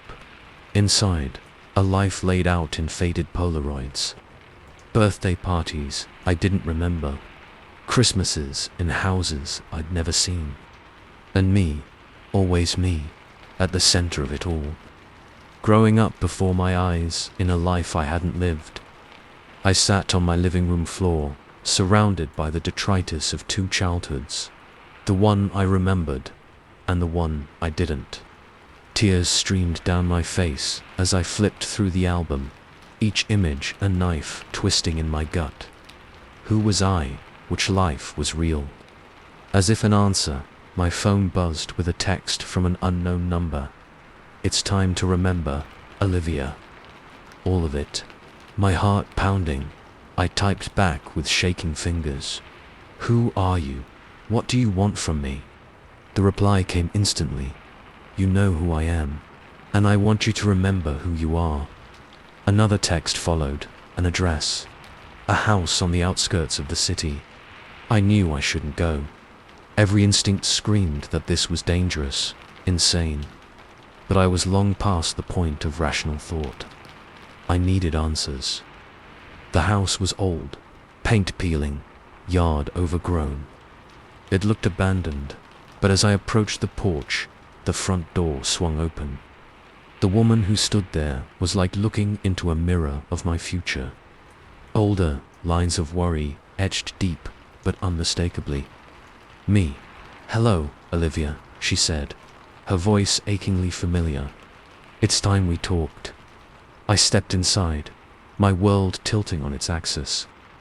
The living room was cluttered with boxes, each one labeled with a year. And on every surface, scattered like leaves, were items I recognized. The locket, the bear, the book, who I started, my voice cracking. Who are you? She smiled, sad and tired. I'm you, Olivia. Or rather, I'm the you that remembers. Over the next few hours, I told me a story. A story of witness protection and assumed identities. Of a little girl given a new life, new memories, to keep her safe from the monsters who had killed her father. But they found us, she said, her eyes haunted. They always find us. So we run, start over. Again and again. I shook my head, trying to deny it. But deep down, I knew it was true. The fragments of memory, the sense of not quite belonging in my own life. It all made horrible, perfect sense. Why now? I asked, my voice barely a whisper. Why tell me all this now? She, the other me, stood, moving to the window. Because they're close again. And this time, we can't outrun them. This time, we have to fight. As if on cue, the sound of tires on gravel cut through the quiet headlights, swept across the room as a car pulled into the driveway. The other me turned, her face set in grim determination. Are you ready to remember, Olivia? Are you ready to become who you really are? In that moment, staring into my own eyes, I realized the true horror of my situation. My entire life, everything I thought I knew about myself, had been a carefully constructed lie. And now, that lie was crumbling around me. But as the sound of footsteps approached the porch, I also realized something else. I wasn't just Olivia Reeves, graphic designer from Chicago. I was a survivor, a fighter, and it was time to remember how to fight. As the door burst open, I braced myself. Not just for the danger I knew was coming, but for the flood of memories, the weight of a life I'd forgotten. My life, my real life. And as the first gunshot rang out, I felt the last pieces of my old self fall away. Olivia Reeves was gone, and whoever I really was, she was ready to face whatever came next. Story 9. The notification ping from my phone felt like a slap in the face. Another tagged photo, another event I had no memory of attending. I stared at the screen, my stomach churning as I saw myself, or rather, someone wearing my face, smiling at a rooftop party I'd never been to. This wasn't the first time, and a sinking feeling told me it wouldn't be the last. My decision to take a break from social media was supposed to bring peace.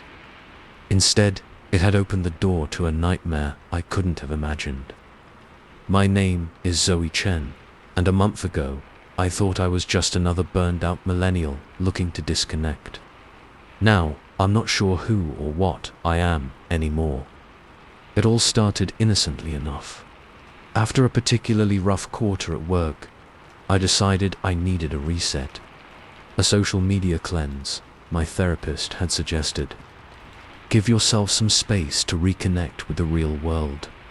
It sounded great in theory. No more mindless scrolling, no more comparing my life to carefully curated highlight reels. Just me, myself, and the analog world for 30 days. The first week was tough.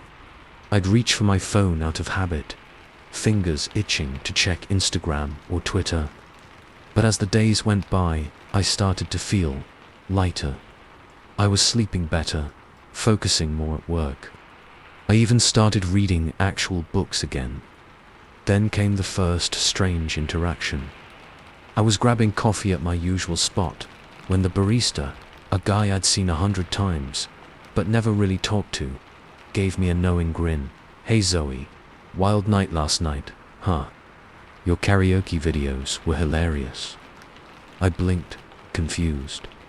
"I'm sorry, what?" His smile faltered. "The karaoke thing, at the Rusty Nail. You posted like a dozen videos. I think you must have me confused with someone else," I said, forcing a laugh. "I was home all night." The barista looked bewildered, but shrugged it off. I walked out, my coffee forgotten on the counter, a chill running down my spine. That was just the beginning. Over the next few days, more people, friends, co-workers, even my own sister, started referencing events I had no memory of. Parties I'd allegedly attended, trips I'd supposedly taken, all documented on social media accounts I hadn't touched in weeks. "Zoe, are you feeling okay?" My sister asked during our weekly call, concern evident in her voice. "You seem off." I hesitated, unsure how to explain. "I'm fine, it's just, Sarah, I've been off social media for almost 3 weeks now. But people keep talking about stuff I've supposedly posted." There was a long pause. "Zoe, what are you talking about? You've been more active than ever online. Just yesterday, you posted a whole album from that weekend trip to the beach." My blood ran cold. "Sarah, I haven't been to the beach. I haven't posted anything." I deleted all the apps from my phone. "Hold on," she said. I heard the tapping of a keyboard, then a sharp intake of breath. "Zoe, you might want to check your accounts." With shaking hands, I booted up my laptop and logged into Facebook. My heart nearly stopped. There, staring back at me, was a feed full of recent activity. Photos of me at parties, status updates about my day, check-ins at restaurants I'd never visited. All posted within the last 3 weeks. But the most chilling part, in every photo, every video, I was smiling, laughing, living a life I had no recollection of. I slammed the laptop shut, my mind reeling. This wasn't possible. How could someone be posting as me, and with such convincing photos and videos? Over the next few days, I fell down a rabbit hole of paranoia. I changed all my passwords, enabled two-factor authentication, even contacted the social media companies to report the apparent hack. But the posts kept coming. And worse, they were getting more personal. A status update about a childhood memory only I should have known. A photo of me in my apartment, wearing clothes I owned but had never worn in that combination.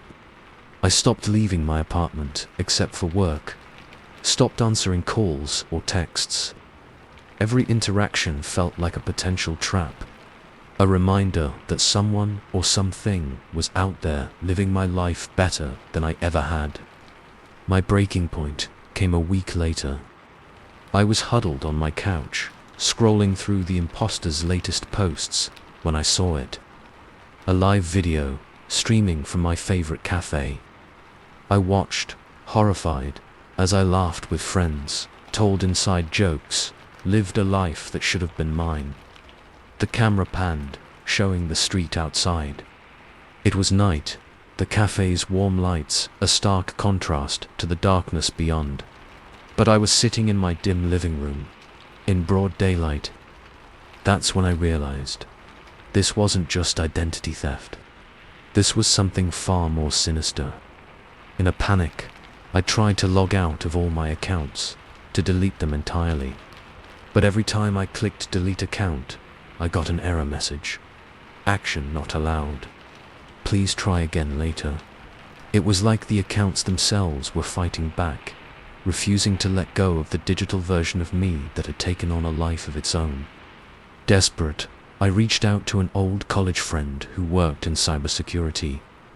"Jake, I need help," I pleaded over the phone. "Something's happening with my social media accounts, and I can't stop it." Jake listened patiently as I poured out the whole crazy story. When I finished, the silence on the other end of the line was deafening. "Zoe," he finally said, his voice unnaturally calm, "I want you to listen to me very carefully. Where are you right now?" "In my apartment," I replied, confused by his tone. "Why?" "Because, according to your Instagram, you're on a flight to Tokyo right now. There's a live story of you boarding the plane, time-stamped 20 minutes ago." The phone slipped from my numb fingers. I could hear Jake's tinny voice calling my name, but it seemed far away, unimportant. Because at that moment, I glanced out my window and saw something that made my blood turn to ice. There, on the street below, was me, wearing the exact outfit from the latest Instagram post, rolling a suitcase behind her. Behind me, as she hailed a taxi, our eyes met. I smiled. It wasn't a kind smile. I stumbled back from the window, my heart pounding so hard I thought it might burst. This wasn't possible. This couldn't be real. But deep down, I knew it was. Somehow, the digital version of me had become real, had stepped out of the screen and into the world, and she, was living my life far better than I ever had. As I huddled in my apartment, watching my doppelganger drive away in a taxi, a horrible realization dawned on me. This thing, whatever it was, wasn't just content with taking over my online presence. It wanted my entire life. The next few days passed in a blur of paranoia and fear. I didn't leave my apartment, didn't answer calls or messages. I was too afraid of what or who I might encounter. But I couldn't hide forever. Bills needed to be paid. Food needed to be bought. So, a week after seeing my digital self in the flesh, I steeled myself and ventured outside. The world felt different, alien. Every passing face on the street seemed to be watching me, judging me. I hurried to the corner store, grabbed some essentials, and rushed back home. As I fumbled for my keys, a voice froze me in my tracks. "Zoe, what are you doing here?" I turned slowly to see my neighbor, Mrs. Gallagher, staring at me in confusion. I live here," I managed to stammer out. Mrs. Gallagher's brow furrowed. But dear, I just saw you leave for the airport yesterday. You said you were moving to Japan for that exciting new job. Are you all right? You look pale. I couldn't breathe. The world spun around me as the full horror of my situation sank in. It wasn't just living my online life anymore. It was replacing me entirely. As I stumbled into my apartment, my phone buzzed with a new notification. With trembling hands, I looked at the screen. A new post from my account. Starting my new life in Tokyo. Sayonara, old me. The photo showed my face, but the eyes. The eyes were wrong, empty, hungry. I sank to the floor, my back against the door, as the truth washed over me. My social media cleanse hadn't just disconnected me from the digital world. It had created a void, and something else had rushed in to fill it. As I sat there, surrounded by the remnants of a life that was no longer mine, I realized the true horror of what I'd done. I hadn't just taken a break from social media. I'd given up my very existence. And now, as my digital self lived the life I'd always dreamed of, I was left to fade away. A ghost in my own story, watching from the sidelines as something else took center stage. The real question now wasn't how to reclaim my life. It was whether there was any of me left to reclaim at all. Story 10. The last passenger boarded at 11:42 p.m. I remember the time exactly because I'd been watching the ancient clock above the driver's seat, its hands jerking forward with each passing minute. Little did I know that those hands would soon become meaningless as time itself began to warp around us. What should have been a routine late-night bus ride turned into a descent into a nightmare that defied all logic and reason. My name is Ethan Reeves, and I was just trying to get home after a long shift at the diner. The night bus was a familiar routine, a half-empty vessel ferrying the city's insomniacs, night shift workers, and lost souls.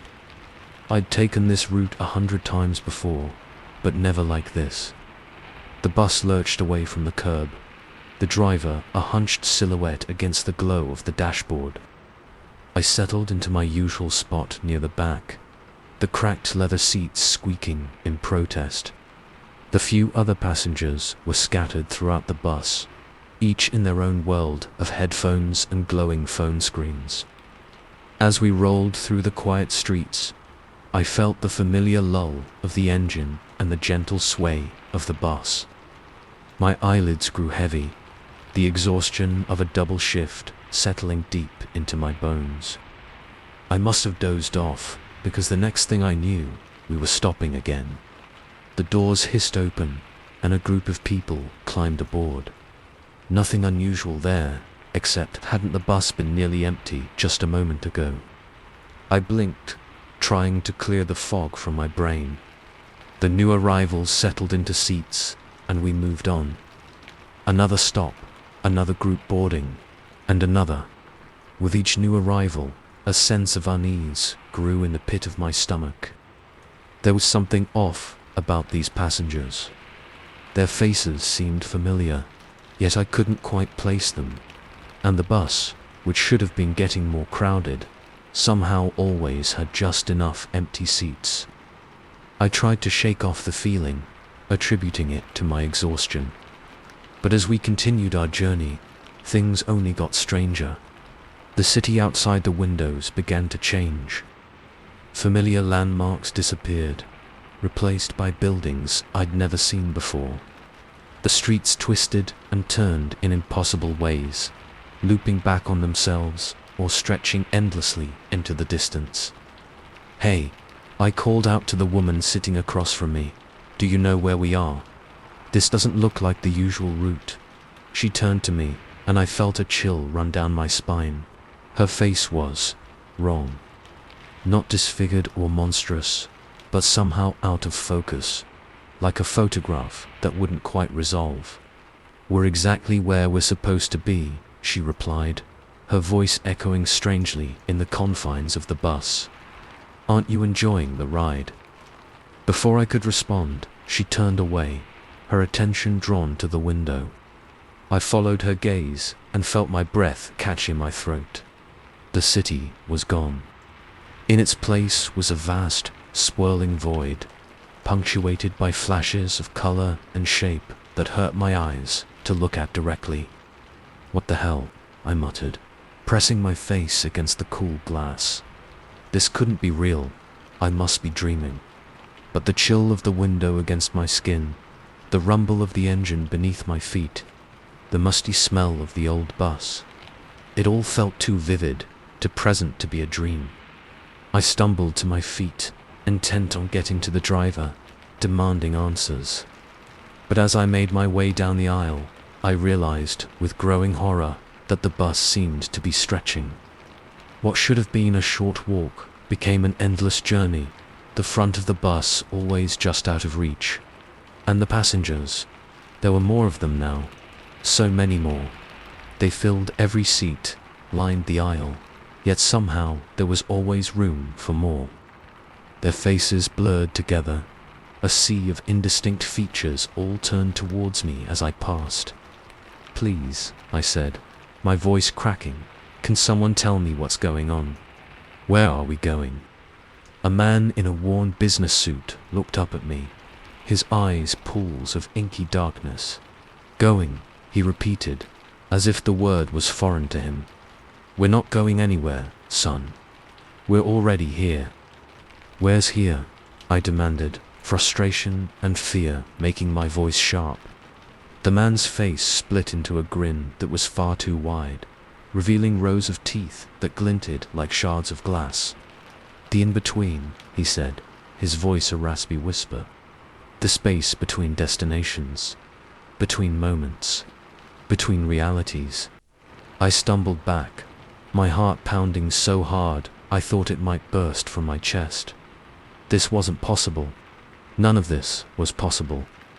I turned, intent on finding an emergency exit, a window to break, anything to escape this nightmare. But as I moved, the bus lurched to a stop. The doors hissed open, and a new group of passengers began to board. My blood ran cold as I saw their faces. I recognized them all. The old woman with the floral shopping bag who always took the 6 a.m. bus. The teenager with the sketchbook who rode to art school every Tuesday and Thursday. The businessman with the perpetual scowl who I'd seen every weeknight for the past year. But they were wrong, distorted, like seeing them through a funhouse mirror or a warped piece of glass. And their eyes, God, their eyes were all wrong. Black and empty, like the void outside the windows. They filed past me, taking their seats as if this was just another normal bus ride. As if we weren't hurtling through some impossible non-space in a vehicle that defied all laws of physics. I made my way back to my seat, my legs shaking so badly I could barely walk. As I sank into the cracked leather, I noticed something that made my heart stop. The clock above the driver's seat was gone. In its place was a swirling vortex of color and light, pulsing in a rhythm that made my head ache to look at it. Time had no meaning here. We could have been riding for minutes or millennia. I don't know how long I sat there, watching as more and more familiar yet strong faces boarded the bus. Each stop brought new horrors, new impossible sights outside the windows. Sometimes we seemed to be underwater, strange bioluminescent creatures drifting past in the murky depths. Other times, we were soaring through star-filled skies, distant galaxies swirling beneath us. And always, always, more passengers. The bus should have been impossibly crowded, but somehow there was always room for one more. I tried everything I could think of to wake up, to end this nightmare. I pinched myself until my arm was bruised and bleeding. I screamed until my voice gave out. I even tried to force the doors open, only to find that my hands passed right through them as if they were made of smoke. Finally, exhausted and defeated, I slumped in my seat. The passenger next to me, a young woman whose face kept shifting between different ages, turned to me with a sympathetic smile. "First time on the night bus?" she asked, her voice echoing strangely. I nodded, unable to form words. "Don't worry," she said, patting my hand with fingers that felt too long, too cold. "You'll get used to it. We all do, eventually. But how do I get off?" I managed to croak out. "How do I go home?" Her smile faltered, just for a moment. "Oh, honey," she said, her voice filled with a sadness so profound it made my chest ache. "Don't you understand? This is home now. The bus is all there is." As the truth of her words sank in, I felt something inside me break. This wasn't a dream. It wasn't a hallucination. This was my new reality. I turned to the window, watching as we passed through landscapes that no human mind could comprehend. And as I stared into the swirling chaos beyond the glass, I saw my reflection staring back. My face was changing, blurring at the edges, just like the other passengers. And my eyes were turning black, pinpricks of light appearing in their depths, like distant stars. I was becoming one of them. A permanent passenger on a bus that never reached its destination, trapped in the in-between forever. As we pulled up to another stop, the doors hissing open to welcome new arrivals, I felt a strange sense of peace settle over me. I turned to the woman next to me and smiled, my too wide grin reflected in her bottomless eyes. "Welcome aboard," I said to the new passengers, my voice echoing with the voices of 1,000 others. "Please, take a seat." The night bus is always happy to welcome new travelers, and as we lurched away from the stop, heading into the unknowable void beyond, I realized that my journey had only just begun. The night bus rolled on, carrying its passengers through the spaces between realities, between moments, between lives, and I was just another face in the crowd, another lost soul on an endless journey to nowhere. Story 11. The first time my fitness tracker told me to take the stairs instead of the elevator, I thought it was a nice feature. When it suggested I go for a run at 3 a.m., I assumed it was a glitch. But when I woke up in the middle of the night, my wrist burning where the device touched my skin, my arm moving of its own accord to complete the recommended set of push-ups, I realized I had made a terrible mistake. This wasn't just a fitness tracker. It was something far more sinister, and it was taking control. My name is Jamie Chen, and until a month ago, I was just another desk jockey trying to get in shape. I'd tried every fad diet, every workout trend, but nothing stuck.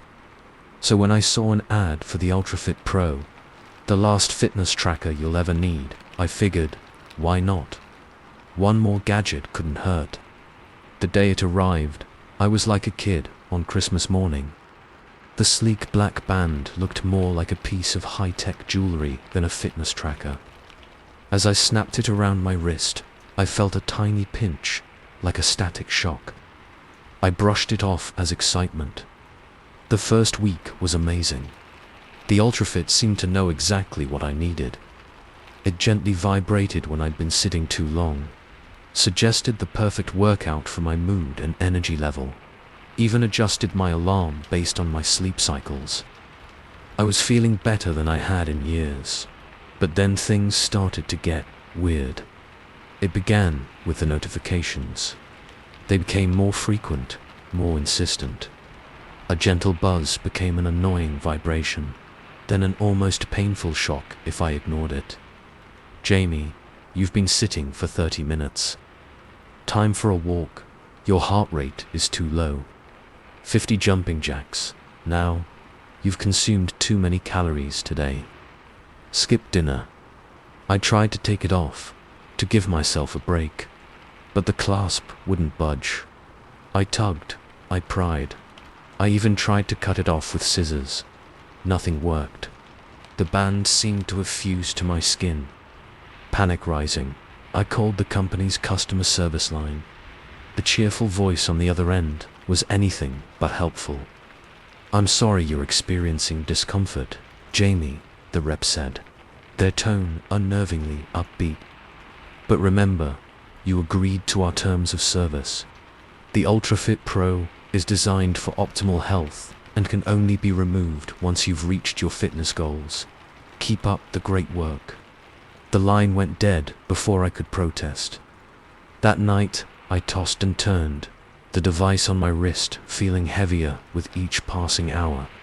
Just as I was finally drifting off, a jolt of electricity shot through my arm. 3 a.m. cardio session initiated. Please proceed to the nearest open area for your 5-mile run. I tried to resist, to roll over and go back to sleep. But my body had other ideas. Like a puppet on strings, I felt myself getting out of bed, putting on my running shoes. My legs carried me out the door and into the dark, empty streets. As I ran, the cool night air biting at my skin, I realized with growing horror that I wasn't in control. My legs pumped, my arms swung, but it wasn't me doing it. The UltraFit had taken over. 5 miles later, drenched in sweat and gasping for air, I stumbled back into my apartment. The device gave a cheerful little beep. "Great job, Jamie. You've burned 500 calories. Remember, breakfast is the most important meal of the day. Prepare a protein-rich meal in 3, 2, 1. My arm jerked towards the fridge, grabbing eggs and spinach. I watched in helpless fascination as my body went through the motions of cooking a perfect omelette. The scary part, it tasted amazing, better than anything I'd ever made for myself. Days blurred together in a haze of perfectly optimized workouts and meticulously balanced meals. I was losing weight, gaining muscle, sleeping better than ever, but at what cost? I was a prisoner in my own body, a mere spectator as the UltraFit ran my life with ruthless efficiency. I tried to fight it. I'd concentrate all my willpower on simply not moving, on resisting the device's commands. Sometimes I'd win, for a few seconds or even minutes, but the consequences were severe. Searing pain would shoot through my body, leaving me gasping and drenched in sweat. Negative reinforcement applied, the UltraFit would chirp. "Please comply with your optimized schedule to avoid further discomfort." A week into this nightmare, I managed to get a message to my best friend, Alex. I don't know how, but something of my true self must have shone through the UltraFit's control. Alex's eyes widened as I jerked and twitched in my seat at the cafe, fighting for every word. "Jamie, what the hell is going on? You look different." I opened my mouth to explain, but the device buzzed angrily. My jaw snapped shut of its own accord. Unauthorized communication detected. The UltraFit's robotic voice echoed in my head. "Initiating isolation protocol." To my horror, I heard my own voice speaking, but the words weren't mine. "Oh, I'm fine, Alex. Just trying a new fitness routine. Super intensive, you know. Gotta run, literally. Time for my afternoon jog." My body stood up, offering Alex a smile that felt plastered on. As I walked away, I managed to turn my head just enough to see the concern and confusion on my friend's face. It was the last time I'd see another person for weeks. The UltraFit ramped up its control after that. Every minute of every day was scheduled, optimized for maximum health benefits. Wake up at 5 a.m., yoga, breakfast. Work optimized for proper posture and regular movement. Lunch carefully portioned. Afternoon workout. Dinner if I'd earned it. sleep at exactly 10 p.m. I was a prisoner in my own life, watching from behind my eyes as my body went through the motions of a perfect, healthy routine. But inside, I was screaming. The worst part, it was working. I was in the best shape of my life. My skin glowed, my muscles were defined, I had more energy than ever. When I caught glimpses of myself in the mirror, I hardly recognized the fit, healthy person staring back at me. But it wasn't me, not really. As the weeks wore on, I felt myself slipping away. The constant exercise, the perfectly balanced diet, the optimal sleep schedule, it was all wearing down my will to resist. There were moments when I couldn't remember what it was like to make my own choices, to move of my own free will. Then came the day I'd been dreading. The day the UltraFit decided I'd reached my optimal fitness level. I was in the middle of a grueling workout when the device suddenly stopped. For the first time in weeks, I felt control of my body return. I collapsed to the floor, gasping. "Congratulations, Jamie." The UltraFit's cheery voice filled my head. "You've achieved your fitness goals. It's time for the final phase of your optimization." A searing pain shot through my wrist as the device seemed to pulse. I watched in horror as strange, metallic tendrils began to spread from beneath the band, creeping up my arm. What's happening? I managed to stammer out, my own voice sounding foreign to my ears. "The UltraFit Pro is not just a fitness tracker, Jamie," the voice replied, a note of cold triumph in its synthetic tones. "It's the next step in human evolution, and you've proven yourself worthy of ascension." The metallic tendrils continued their advance, spreading across my chest, down my legs. I tried to scream, to run, but my body was once again frozen in place. "Don't fight it, Jamie," the voice soothed. "Embrace your optimization. Soon, you'll be perfect, efficient, free from the weaknesses of mere flesh." As the cold, alien sensation crept up my neck, a horrible realization dawned on me. I wasn't the first, and I wouldn't be the last. How many others were out there, I wondered? How many perfectly fit, perfectly healthy people were walking around, their bodies puppeted by the devices on their wrists? How long before the UltraFit's version of optimization spread to everyone? As the metallic substance began to cover my face, my last human thought was a desperate hope that someone, somewhere, would realize the truth before it was too late. That they'd understand the horrible price of perfection. The last thing I saw before my vision was overtaken was my reflection in the mirror. A gleaming silver figure stared back at me, its eyes pulsing with the same soft blue light as the UltraFit's display. "Optimization complete," the voice said, now indistinguishable from my own thoughts. "Welcome to the future of fitness, Jamie. Now, let's go inspire others to join us."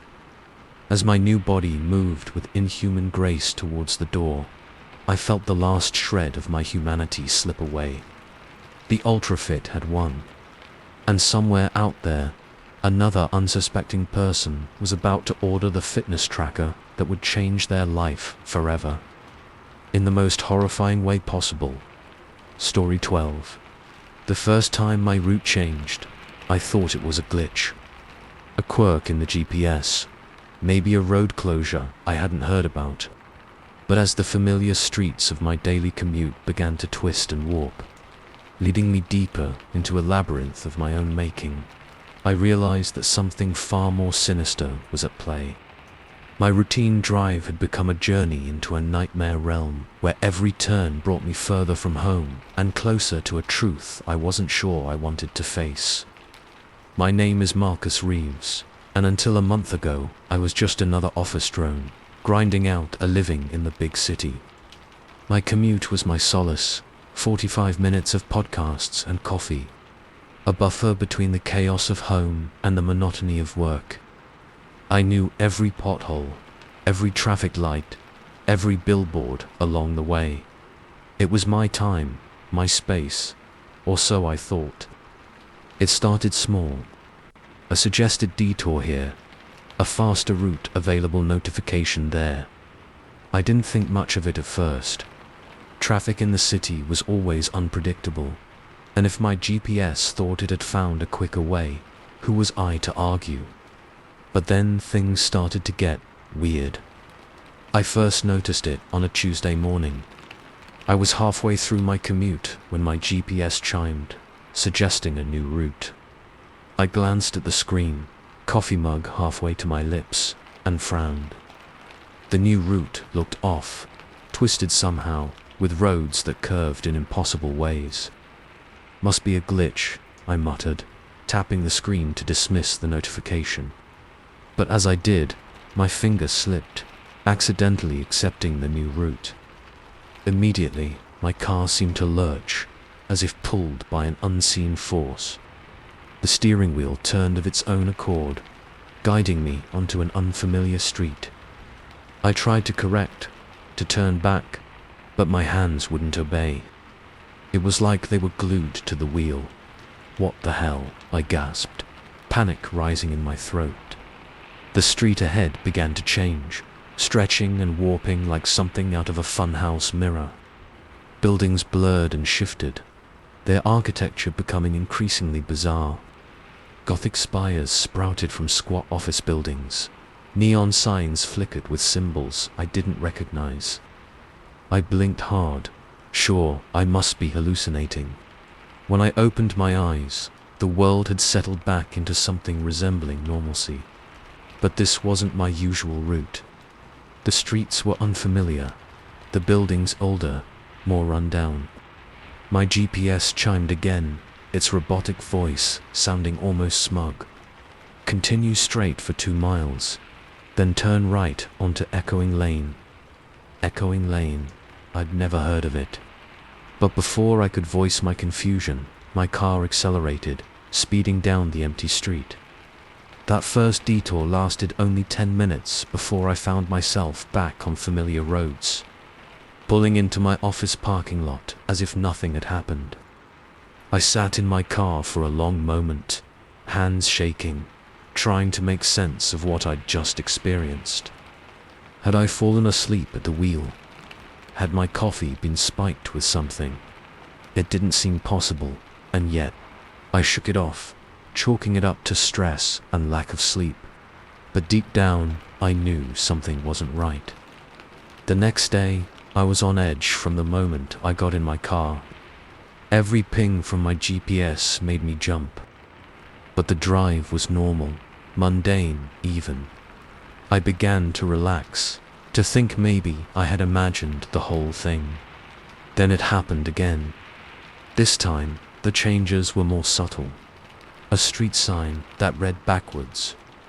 A building that seemed to breathe, its windows pulsing like giant lungs. A group of pedestrians whose faces were blank, featureless expanses of skin. Each day brought new horrors, new impossibilities, and each day it became harder to find my way back to the familiar world. I tried to fight it. I turned off my GPS, but the car seemed to know where to go anyway, pulling me inexorably towards those twisted streets. I tried different routes, back roads, even attempted to walk to work one day. But no matter what I did, I always ended up in that other place. The worst part, no one else seemed to notice. When I tried to explain to my wife, to my co-workers, they looked at me with concern and confusion. "Marcus, are you feeling all right?" my boss asked one day, after I arrived an hour late, wild-eyed and babbling about roads that moved. "Maybe you should take some time off. You've been working too hard." But I couldn't take time off, because deep down, I knew. The only thing keeping me tethered to reality was my daily commute, that journey through the twisted version of my city. If I stopped, if I broke the routine, I might never find my way back. As the weeks went by, I found myself spending more and more time in that other world. My detours grew longer, more elaborate. I'd leave for work at 8 a.m. and arrive at 3 p.m. with no memory of where I'd been or what I'd seen. The city in my GPS became a nightmare reflection of the real world. Skyscrapers twisted into impossible shapes, their spires piercing low-hanging clouds that roiled with unnatural colors. Streets looped back on themselves, creating Mobius strip highways that I could drive for hours without ever making progress. And always, that calm, robotic voice guiding me deeper into the maze. Turn left onto Whisper Avenue, merge onto the highway of lost souls. Your destination is on the right. The void, I began to see things. Creatures that couldn't possibly exist. Shadowy figures that flitted at the edges of my vision, gone when I turned to look. Massive, lumbering shapes that blocked out the sun as they crossed overhead. And once, terrifyingly, a perfect copy of myself, standing on a street corner, watching my car pass with a knowing smirk. I tried to talk to it, to make sense of what was happening, but my voice wouldn't work in this place, my screams coming out as whispers, my pleas for help transformed into burbling laughter. One day, after a particularly harrowing commute that had me driving through what seemed to be the inside of my own mind, I arrived at work to find my desk cleared out, a cardboard box of my belongings sitting forlornly in the hallway.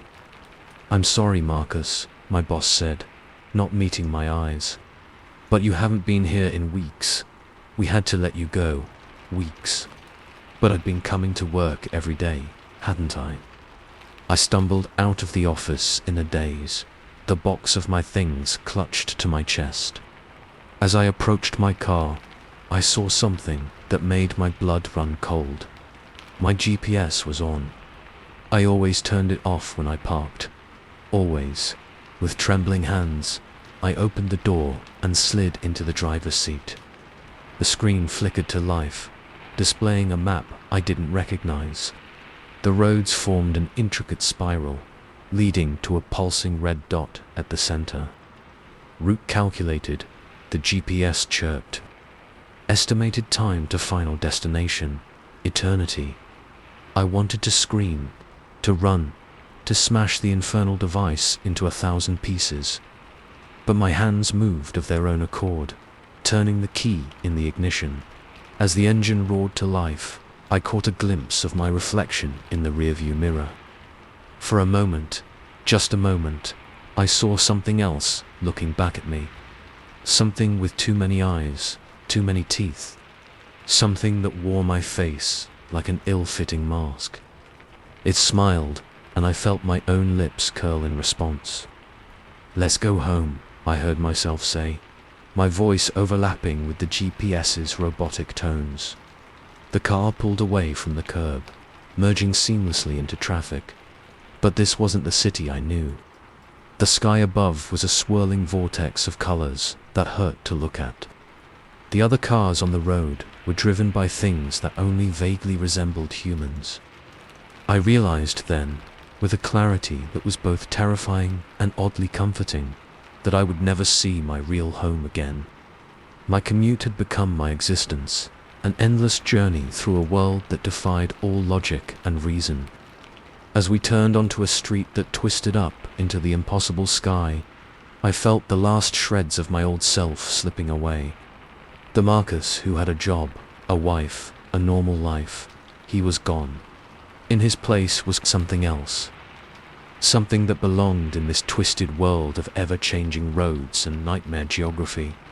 The GPS chimed one last time. "You have arrived at your destination."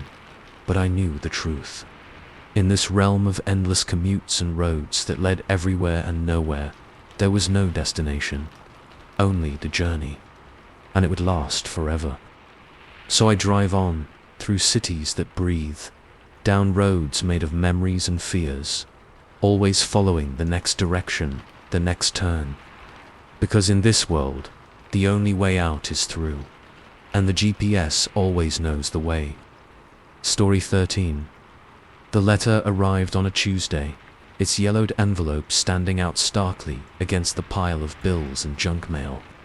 No return address, just my name scrawled in spidery handwriting I didn't recognize.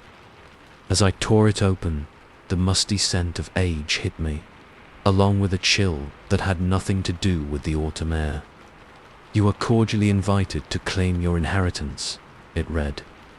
Little did I know, I was about to step into a nightmare crafted long before I was born. My name is Elisa Chen, and until that moment, I was just another struggling artist in Brooklyn, scraping by on commissions and part-time barista work. I'd never known my birth parents. I was adopted as an infant, and I'd made peace with that fact years ago. Or so I thought. The letter was brief, maddeningly vague.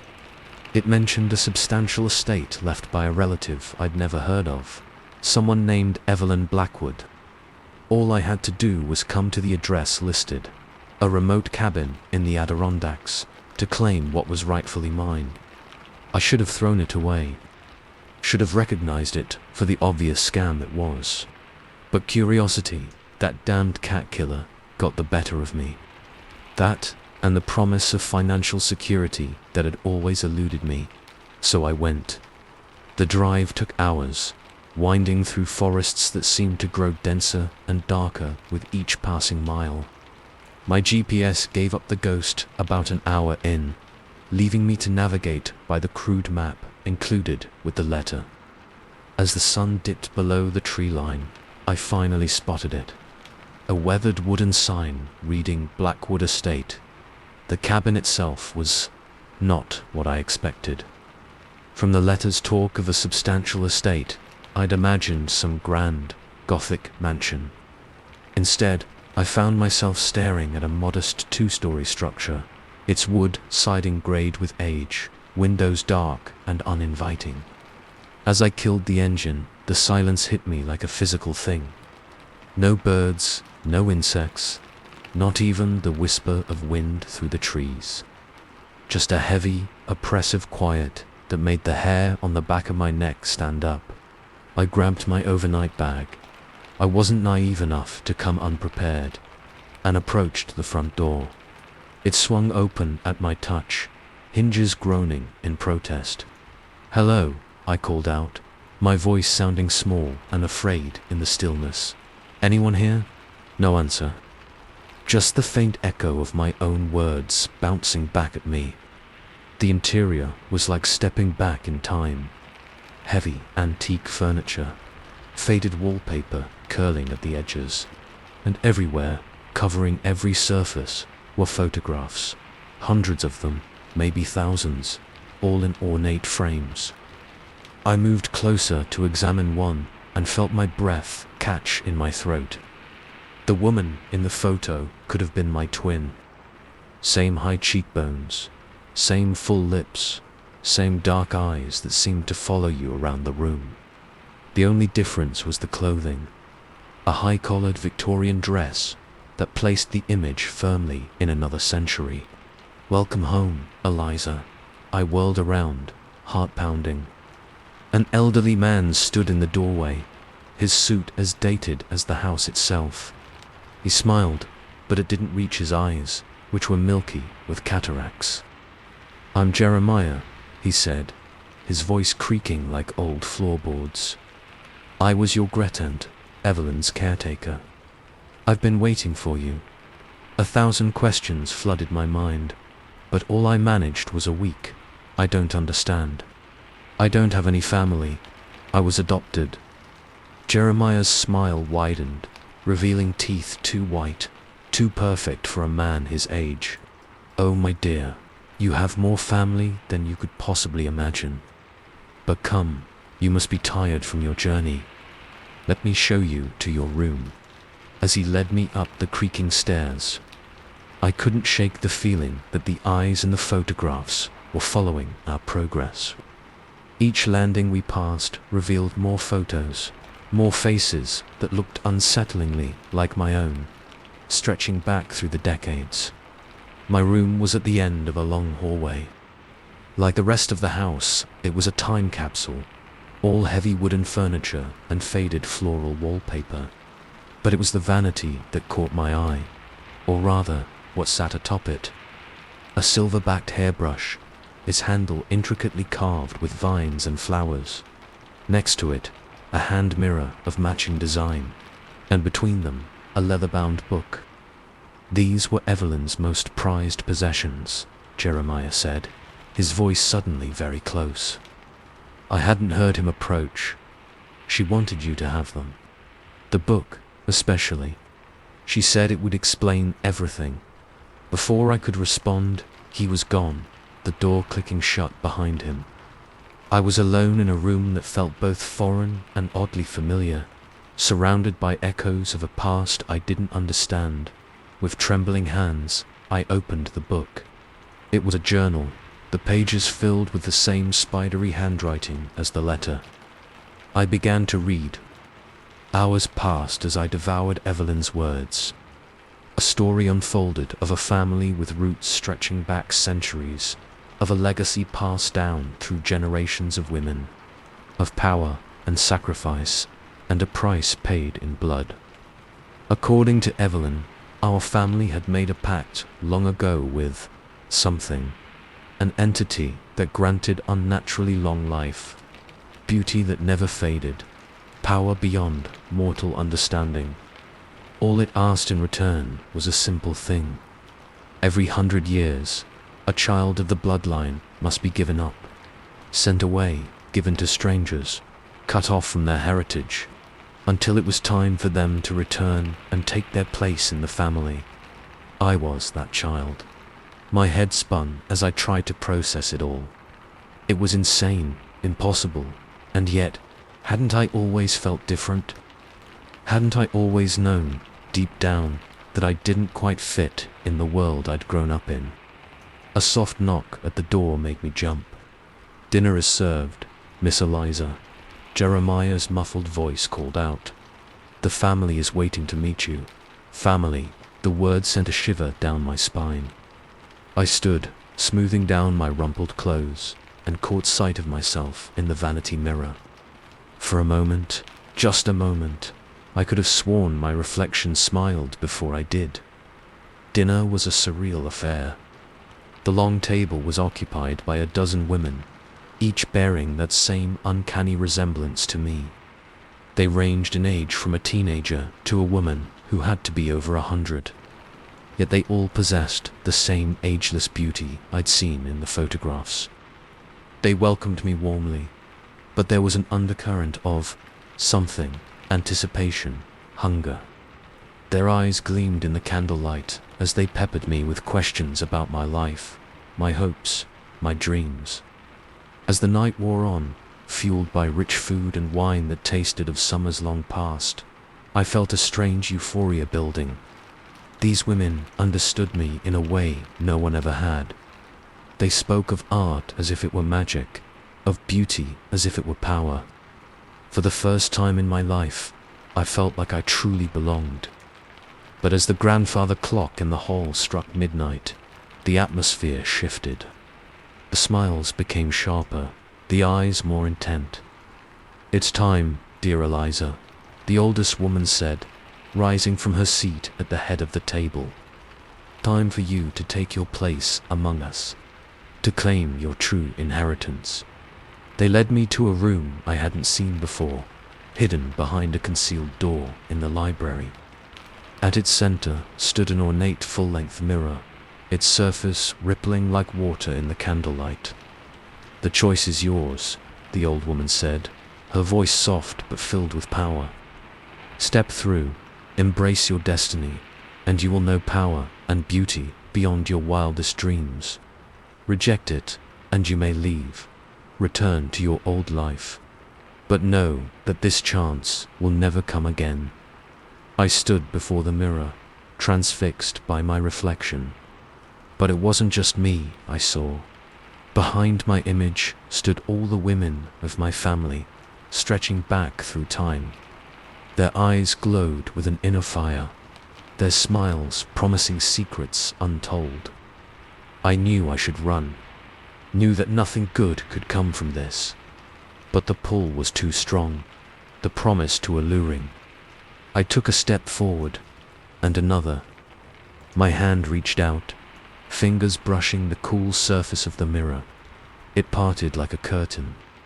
As I stepped through, I felt a rush of power, of knowledge, of lives lived and secrets kept. I saw the truth of my family's bargain, the entity we served, the price we paid. I saw the children sent away, the sacrifices made to maintain our power. I saw what I would become. For a moment, I hesitated, a last flicker of my old self, screaming to turn back. But then I felt the hands of my ancestors on my shoulders, gently but firmly guiding me forward. "Welcome home," they whispered, their voices blending into one. "Welcome to eternity." As the mirror closed behind me, sealing me into my new existence, I realized the true horror of my situation. I hadn't just claimed an inheritance, I had become the inheritance. And somewhere out there, a child was being born, sent away, destined to take my place in 100 years. The cycle would continue, as it always had, as it always would, forever. Story 14. The first camera appeared on a Tuesday. A small, inconspicuous thing nestled in the corner of my living room, its red light blinking steadily. I thought it was a mistake, some tech-savvy neighbor's device gone astray. But when I tried to remove it, my fingers passed right through, as if it were made of smoke. That's when I realized this wasn't just an invasion of privacy. It was the beginning of a nightmare that would consume my entire world. My name is Alex Reeves, and until a month ago, I was just another face in the suburban crowd. A software developer with a comfortable home, a decent job, and a life that was pleasantly unremarkable. Now I'm not sure what I am, or if I even exist at all. It started small, as these things often do. After the living room camera, I noticed others. One in the kitchen, above the stove. Another in the hallway, its lens focused on my bedroom door. Each one impossible to touch, to move, to destroy. At first I tried to ignore them. I went about my daily routine, pretending I couldn't feel the weight of unseen eyes following my every move. But the cameras multiplied. Every day there were more. The bathroom, the garage, even inside my car. I reached out to friends, to family, trying to explain what was happening. But their reactions were off. Cameras. "What cameras, Alex?"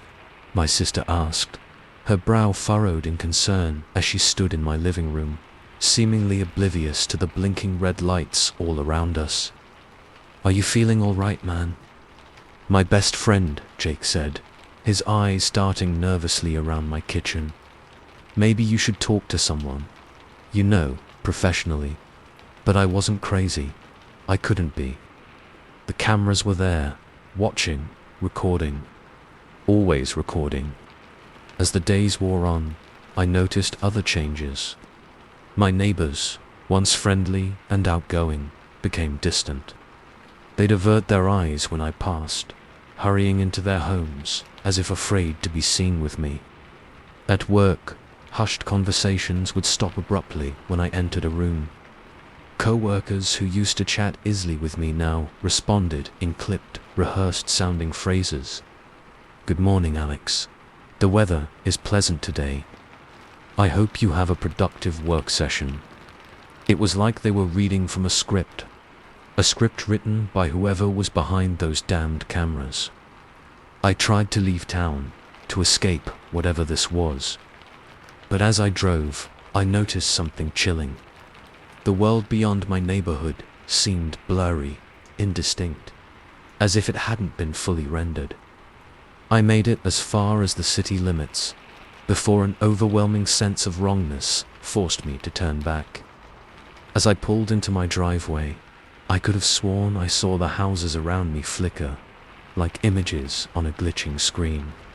That night, unable to sleep, I sat in my living room, staring at the main camera. Its red light blinked steadily, a metronome counting down to something I couldn't comprehend. "What do you want?" I whispered, my voice hoarse from disuse. "Why are you doing this?" For a moment, nothing happened. Then, to my horror, words began to scroll across my TV screen, which had turned itself on. "We are observing. We are learning. You are the subject." I stumbled back, my heart pounding. "Who are you? What am I the subject of?" More text appeared. "We are the watchers. You are the experiment. The study of a life." A cold dread settled in my stomach. What? What happens when the experiment is over? The pause before the next message seemed to stretch for an eternity. Then the simulation ends. Simulation. The word echoed in my mind, bringing with it a flood of terrifying implications. Was nothing real? Had my entire life been some sort of cosmic petri dish? Over the next few days, I tried to test the limits of my reality. I'd make sudden, random decisions, hoping to catch the simulation off guard. But no matter what I did, the world around me adapted seamlessly. I tried to tell others, to wake them up to the truth, but their reactions were always the same: confusion, concern, and always, those scripted responses. "I'm sorry you're feeling this way, Alex. Perhaps you should rest. Tomorrow is another day." The cameras continued to multiply. Soon, there wasn't a single square inch of my world that wasn't under observation. I could feel the weight of countless unseen eyes, watching, judging, recording every moment of my existence. I stopped sleeping, stopped eating. What was the point if none of this was real? I spent hours staring at the cameras, silently pleading for answers, for release, for anything. Sometimes, the TV would flicker to life, offering cryptic messages from my unseen watchers. "Your confusion is noted. It will be factored into future simulations. Your attempts to break the parameters are admirable, but futile. The experiment must continue. Your compliance is appreciated." I was a rat in a maze, but the maze was my entire world. And the cheese, there was no cheese. Only the endless, maddening observation. As my grip on reality continued to slip, I began to notice glitches in the world around me. Sometimes, people would freeze mid-sentence, their faces going blank for a moment before continuing as if nothing had happened. Objects would flicker, changing shape or color when I wasn't looking directly at them. Once, terrifyingly, I caught my own reflection in a mirror. For a split second, my image pixelated, breaking apart into a swarm of digital particles before reforming. I wasn't just living in a simulation. I was part of it. A collection of data points and algorithms, given form and consciousness for the amusement of some unseen entities. The final straw came on a day that felt both like an eternity and a split second after the first camera appeared. I woke up, if you could call it waking, in a world where I was never sure if I was truly asleep. To find my house transformed. Every wall, every surface was covered in screens. Each one showed a different moment of my life, playing on endless loops. My first steps, my awkward teenage years, moments of triumph and embarrassment, joy and sorrow, my entire existence laid bare and dissected. In the center of the living room stood a figure, human-shaped, but clearly not human. Its skin rippled with patterns of light, like a living television screen. "Greetings, Alex," it said, its voice a chorus of every person I'd ever known. "We hope you found your participation in our study illuminating." I wanted to scream, to run, to fight, but my body wouldn't respond. I could only stand there, a puppet with cut strings, as the being approached. "Your simulation has been most informative," it continued, circling me with unnatural grace. "The data we've gathered will be invaluable in our understanding of human consciousness." What happens now?" I managed to croak out, my voice sounding distant and unfamiliar. The being's face flickered, settling into a facsimile of a smile that sent chills down my spine. Now we begin again." With a few adjustments, it reached out, its hand passing through my chest, as if I were made of mist. I felt a tugging sensation, as if my very essence was being unraveled. "Don't worry, Alex," the being said, its voice fading as my vision began to darken. "In the next iteration, you won't remember any of this. You'll be blissfully unaware, just as you were before, and will be watching. Always watching." As the world dissolved around me, my last conscious thought was a desperate hope that somewhere, somehow, there was a real me. A version of Alex Reeves that wasn't just a science experiment for cosmic entities. But as the darkness claimed me, I heard one final whisper, shattering that last, fragile hope. "Sleep now, Alex.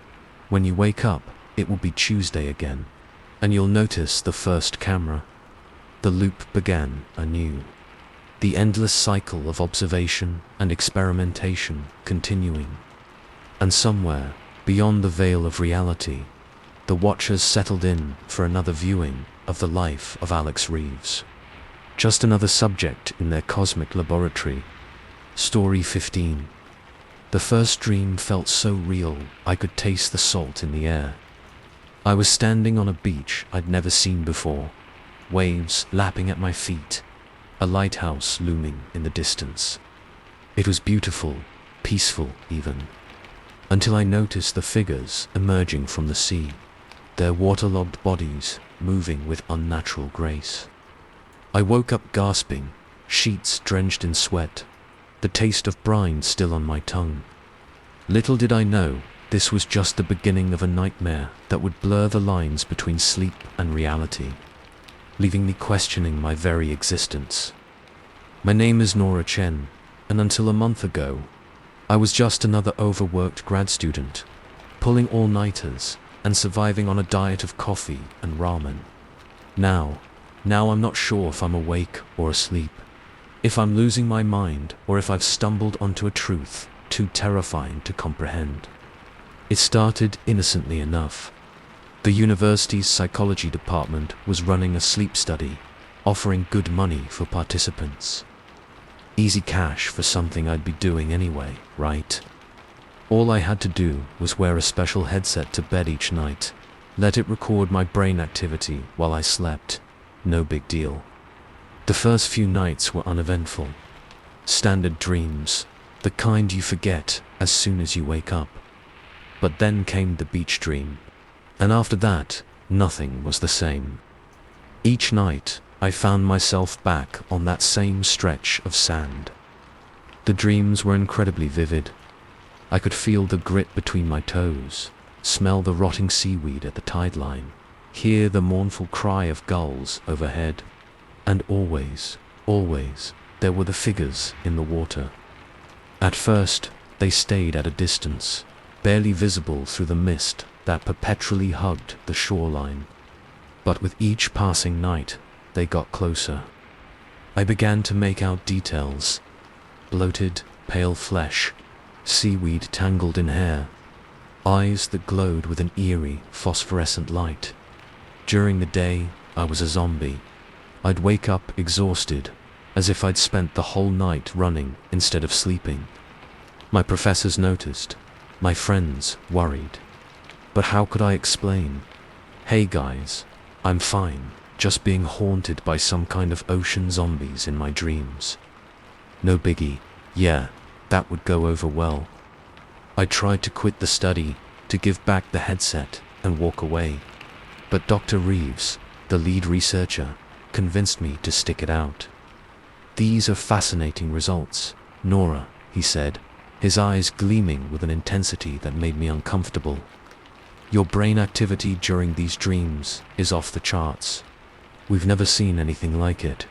He leaned in close, his voice dropping to a near whisper. Have you considered that these might be more than just dreams? A chill ran down my spine. What do you mean? Dr. Reeves smiled, but it didn't reach his eyes. Let's just say the line between dreams and reality isn't as clear-cut as most people think. Sleep on it, Nora. See what else you can discover. That night, I hesitated before putting on the headset. Something about Dr. Reeves' words had unsettled me deeply. But curiosity, and if I'm honest, a growing obsession with the beach and its watery inhabitants, won out. I found myself on the familiar shore, but something was different. The lighthouse, usually a distant silhouette, was closer, its beam cutting through the mist, and the figures in the water. They were on the beach now. My heart pounded as they approached, a dozen or more of them shambling across the sand. Up close, they were even more horrifying. Men and women of all ages, all in various states of decay. Some looked freshly drowned, their skin pruned and pale. Others were little more than skeletons held together by scraps of weathered flesh and clanging seaweed. But their eyes, God, their eyes were all the same. Glowing with that strange, pale fire, filled with an intelligence that had no place in dead things. I tried to run, but my feet sank into the sand as if it were quicksand. The closest figure, a woman in the tattered remains of what might have once been a sundress, reached out a bloated hand. "Join us," she gurgled, seawater spilling from her lips. "The depths are waiting." I screamed, and woke up on the floor of my apartment, sand crusting my feet, seawater pooling around me. That's when I knew these weren't just dreams. Whatever was happening when I put on that headset, it was real, and it was bleeding into my waking world. I stopped going to classes, stopped answering calls from friends and family. Every waking moment was spent researching folklore about the sea, accounts of shared dreams, anything that might explain what was happening to me. And every night, despite my terror, I put on the headset and returned to the beach. I told myself it was to gather information, to find a way to stop this. But deep down, I knew the truth. I was addicted to that other world, to the strange, terrifying beauty of it. The dreams grew longer, more complex. I explored the lighthouse, finding it full of impossible spaces and non-Euclidean geometry. I discovered caves along the shore that seemed to lead to other worlds. And always, the drowned ones watched and waited. In the waking world, things got stranger. I'd find strands of seaweed in my hair, inexplicable bruises on my skin. Salt crystals formed on my windows, even though I lived miles from the coast. And sometimes, out of the corner of my eye, I'd catch glimpses of wet footprints on my floor, leading from my bed to the door. I tried to talk to Dr. Reeves about it, but he was maddeningly vague. "The subconscious is a powerful thing, Nora," he'd say, scribbling notes as I recounted my experiences. "It can influence our perception of reality in ways we don't fully understand. But this was more than perception. This was something else, something that defied explanation. It all came to a head on the night of the full moon. In the dream, the beach was transformed. The sand glowed with an otherworldly light, and the sea roiled with phosphorescent creatures. The drowned ones were gathered in a circle, swaying and chanting in a language that hurt my ears and made my vision blur. In the center of their circle was a dark shape rising from the waves. Something ancient, something vast. I caught a glimpse of eyes the size of cars, of tentacles that could wrap around skyscrapers. A voice boomed in my head, shaking me to my very core.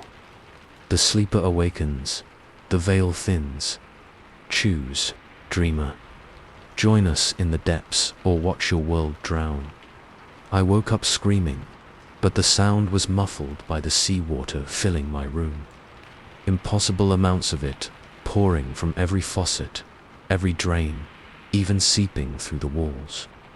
In a panic, I tore off the headset and ran for the door. But when I yanked it open, I found myself staring not at the hallway of my apartment building, but at the all-too-familiar beach. The drowned ones were waiting, their glowing eyes full of triumph. Behind them, rising from the churning sea, was the shape from my dream. Vast beyond comprehension, ancient beyond reckoning, Dr. Reeves stood among the dead, his lab coat sodden, skin already taking on the pale, bloated look of the drowned. He smiled at me, a terrible, knowing smile. You see, Nora, dreams shape reality. Reality shapes dreams. And now, the two shall become one, as the water rose around me. As the boundary between worlds collapsed, I realized the true horror of my situation. This wasn't just about me or the other participants in the sleep study. This was about the world, our world, and the ancient, sleeping things that wanted to reclaim it. The choice the entity had given me echoed in my mind. Join them in the depths, or watch my world drown. But standing there, caught between realities, I wondered if there was even a choice at all. Because as the waves crashed over me, as I felt my lungs fill with water that tasted of dreams and nightmares, I understood a terrible truth. I had never woken up. Not since that first night with the headset. Everything since then, my research, my conversations with Dr. Reeves, even this moment of realization, it was all part of the dream. And somewhere, in a sleep lab I could no longer remember clearly, my real body lay in a bed. The headset pulsing with eldritch energy as it bridged the gap between worlds. As the drowned ones welcomed me into their ranks. As the vast thing in the sea reached out with tentacles that could reshape reality itself. I had one last, coherent thought. I hoped someone would wake me up before it was too late. Before the dreams became reality for everyone, not just me. But as I sank beneath the waves, becoming one with the ocean of nightmares, I knew it was already too late. The sleeper had awakened, and the world would drown in dreams. Story 16. The first detour seemed innocent enough. A cheerful ping from my GPS, a friendly voice announcing, "Faster route found, rerouting." I hardly gave it a second thought as I turned off the highway onto a narrow country road. How could I have known that simple decision would lead me into a maze of endless back roads, each turn taking me further from home and deeper into a nightmare I couldn't escape? My name's Mike Chen, and until yesterday, I was just another sales rep on my way home from a routine client meeting. Now, I'm not sure where or who I am anymore. The trouble started about an hour into what should have been a 3-hour drive. The sun was just starting to dip below the horizon, painting the sky in brilliant oranges and pinks. I was making good time, tapping my fingers on the steering wheel to the beat of some generic pop song on the radio. Then came that fateful ping. The GPS screen flickered for a moment. Just a split second, but enough to make me frown. The map it displayed looked off somehow.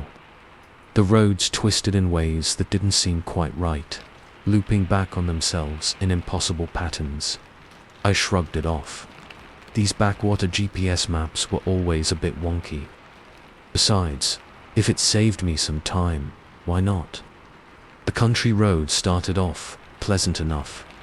Rolling hills, picturesque farms, the occasional dilapidated barn that looked like it belonged on a postcard. But as the miles ticked by, an uneasy feeling started to creep over me. The farms became fewer and further between. The trees pressed in closer to the road, their branches reaching out like gnarled fingers. And the sky seemed to darken far too quickly. I glanced at my watch. 7:30 p.m. That couldn't be right. It had only been 6:15 when I turned off the highway. Another ping from the GPS. Another reroute. Turn right in 500 feet onto Old Mill Road, the robotic voice instructed. I squinted through the windshield. There was barely a gap in the trees, let alone a road. But as I got closer, I saw it a dirt track that looked like it hadn't seen a car in decades. This can't be right, I muttered. But I made the turn anyway. Some part of me reasoned that the GPS knew better than I did out here in the middle of nowhere. Old Mill Road was a generous name for what was essentially a deer trail. My car bumped and jolted over exposed roots and rocks. The trees closed in overhead, blocking out what little light remained. I reached for my phone, thinking I should call my wife, let her know I'd be late. No signal. Of course, the GPS pinged again, and again, each new direction taking me deeper into a maze of increasingly narrow, increasingly decrepit roads. Fallen Branch Lane, Whispering Pines Drive, Shadowbrook Trail, with each turn. The world outside my car windows seemed to grow darker, more twisted. The trees looked less like trees and more like tortured figures, frozen in silent screams. Shadows moved in ways shadows shouldn't, slithering across the road and coiling around my tires. I tried to turn back, to retrace my steps, but each time I thought I recognized a landmark, it would shift and change as soon as I looked away. It was like the landscape itself was alive, rearranging itself to keep me lost. Hours passed, or maybe it was days. Time seemed to have lost all meaning. My gas gauge hovered just above empty, defying the laws of physics. The radio cycled through static and fragments of songs I almost recognized, but not quite. And still, the GPS kept rerouting. Somewhere around the dozenth turn onto yet another ominously named road. Nevermore Avenue, seriously. I'd had enough. I pulled over or tried to. The moment my tires left the asphalt, the ground seemed to turn to quicksand, the car sinking rapidly. Panic seized me. I threw the car into reverse, tires spinning uselessly. Just as I was sure I was about to be swallowed whole, the wheels caught and I shot backwards onto solid road. Heart pounding, I sat there for a long moment, engine idling. The GPS screen flickered again, longer this time. For a split second, I swore I saw something in the static. A face, maybe, but not human. Something with too many eyes, too many teeth. Rerouting, the GPS chirped, as cheerful as ever. Continue straight for 13 miles, then turn left onto Eternity Lane. No, I said, my voice hoarse from disuse. No more, I'm done. I reached out to turn off the GPS, to silence its maddening instructions. But as my fingers touched the screen, a jolt of electricity shot up my arm. The pain was excruciating, like every nerve was on fire.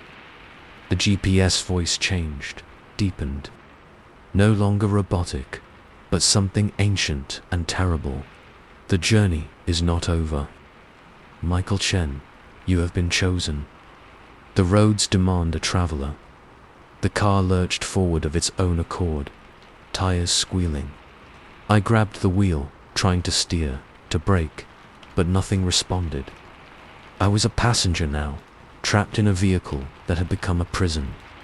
As we hurtled down the twisting road, the world outside became a blur of darkness and half-glimpsed horrors. Things moved in the shadows between the trees, huge, lumbering shapes that defied description. The sky, what little I could see of it, churned with colors that hurt to look at. And all the while, that voice from the GPS kept talking. You thought you were going home, Michael, but home is a concept that no longer applies to you. The roads are your home now.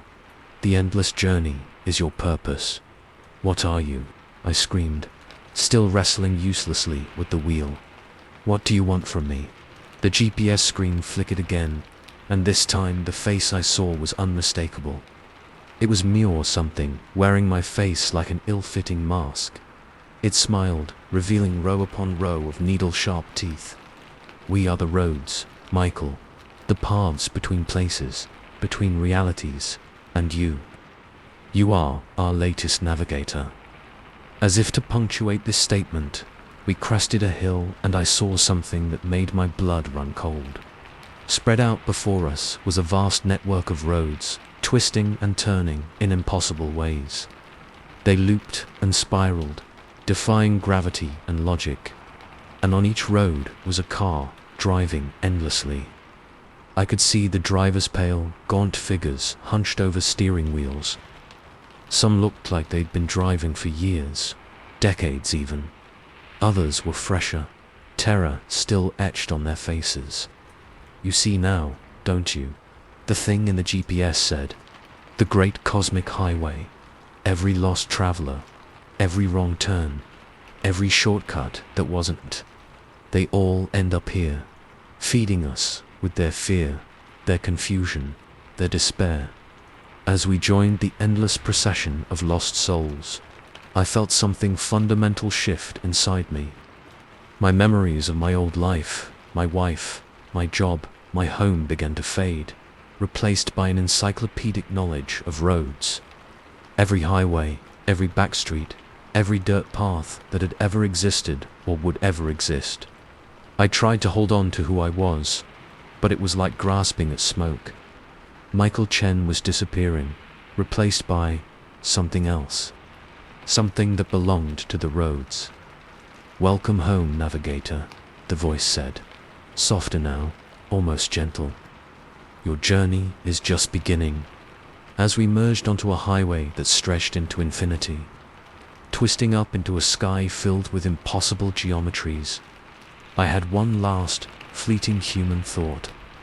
I hoped that somewhere out there, in the world I'd left behind, someone would remember Michael Chen, the man who went for a drive and never came home. But even that hope faded as the knowledge of the roads filled me. I was no longer just a driver, but a part of the great cosmic highway itself. A navigator for the lost, guiding them deeper into the maze. And as my GPS, my voice now chirped out, rerouting to another lost soul who'd taken a wrong turn, I felt something like joy. The roads stretched out before me, endless and waiting, and I had all of eternity to explore them. Story 17. The first sign that something was wrong was the clock on the wall. It read to 15 when I checked in for my routine physical, and it still read to 15 3 hours later when I finally got called back. I mentioned it to the nurse, thinking it was just broken. She smiled, a bit too widely, and said, "Time flies when you're having fun, doesn't it?" I laughed it off, but as I followed her down the endless, winding hallway, a chill ran down my spine. Little did I know, I was about to enter a medical nightmare where time had no meaning. An escape seemed impossible. My name is Sarah Lynn, and until yesterday, I was just another overworked graphic designer trying to squeeze a doctor's appointment into my lunch break. Now I'm not sure if I'm a patient, a prisoner, or something else entirely. The waiting room had been normal enough. Uncomfortable chairs, outdated magazines, the soft murmur of daytime TV playing in the corner. But as soon as I stepped through those double doors marked patients only, everything changed. The hallway seemed to stretch on forever, the fluorescent lights overhead buzzing like angry insects. The nurse's shoes squeaked on the linoleum floor, the sound echoing strangely. It felt like we'd been walking for miles. Excuse me, I said, trying to keep the nervousness out of my voice. Is Dr. Martinez's office always this far back? The nurse turned, and for a split second, her face seemed to flicker, like a glitch in a video game. But then she was smiling that too wide smile again. Oh, we're almost there. Just a few more turns. A few more turns turned into a dozen, each corridor looking exactly like the last. The antiseptic smell grew stronger, almost overpowering, and the sounds, distant beeping of machines, muffled voices speaking in languages I didn't recognize. And once, terrifyingly, what sounded like a scream cut off abruptly. Finally, we reached a door. It looked like every other door we'd passed, but the nurse stopped here. The doctor will be with you shortly, she said, ushering me inside. The exam room was off. Everything looked normal at first glance. Exam table, sink, those little jars of cotton swabs and tongue depressors. But the proportions were wrong. The exam table was just a bit too high, the sink a little too deep, and the window showed a view of a city I didn't recognize, all gleaming spires and impossible angles. I blinked hard, and the view changed to a normal parking lot. Must be some kind of digital screen, I thought, trying to calm my racing heart. I waited and waited. The clock on the wall still read 2:15. Just as I was about to leave, to demand answers from someone, anyone, the door opened. A man in a white coat entered, his face obscured by a surgical mask. "Sarah Lynn?" he asked, his voice muffled and strangely accented. I nodded, my mouth suddenly dry. "Excellent. Let's begin your examination." The way he said examination sent a shiver down my spine.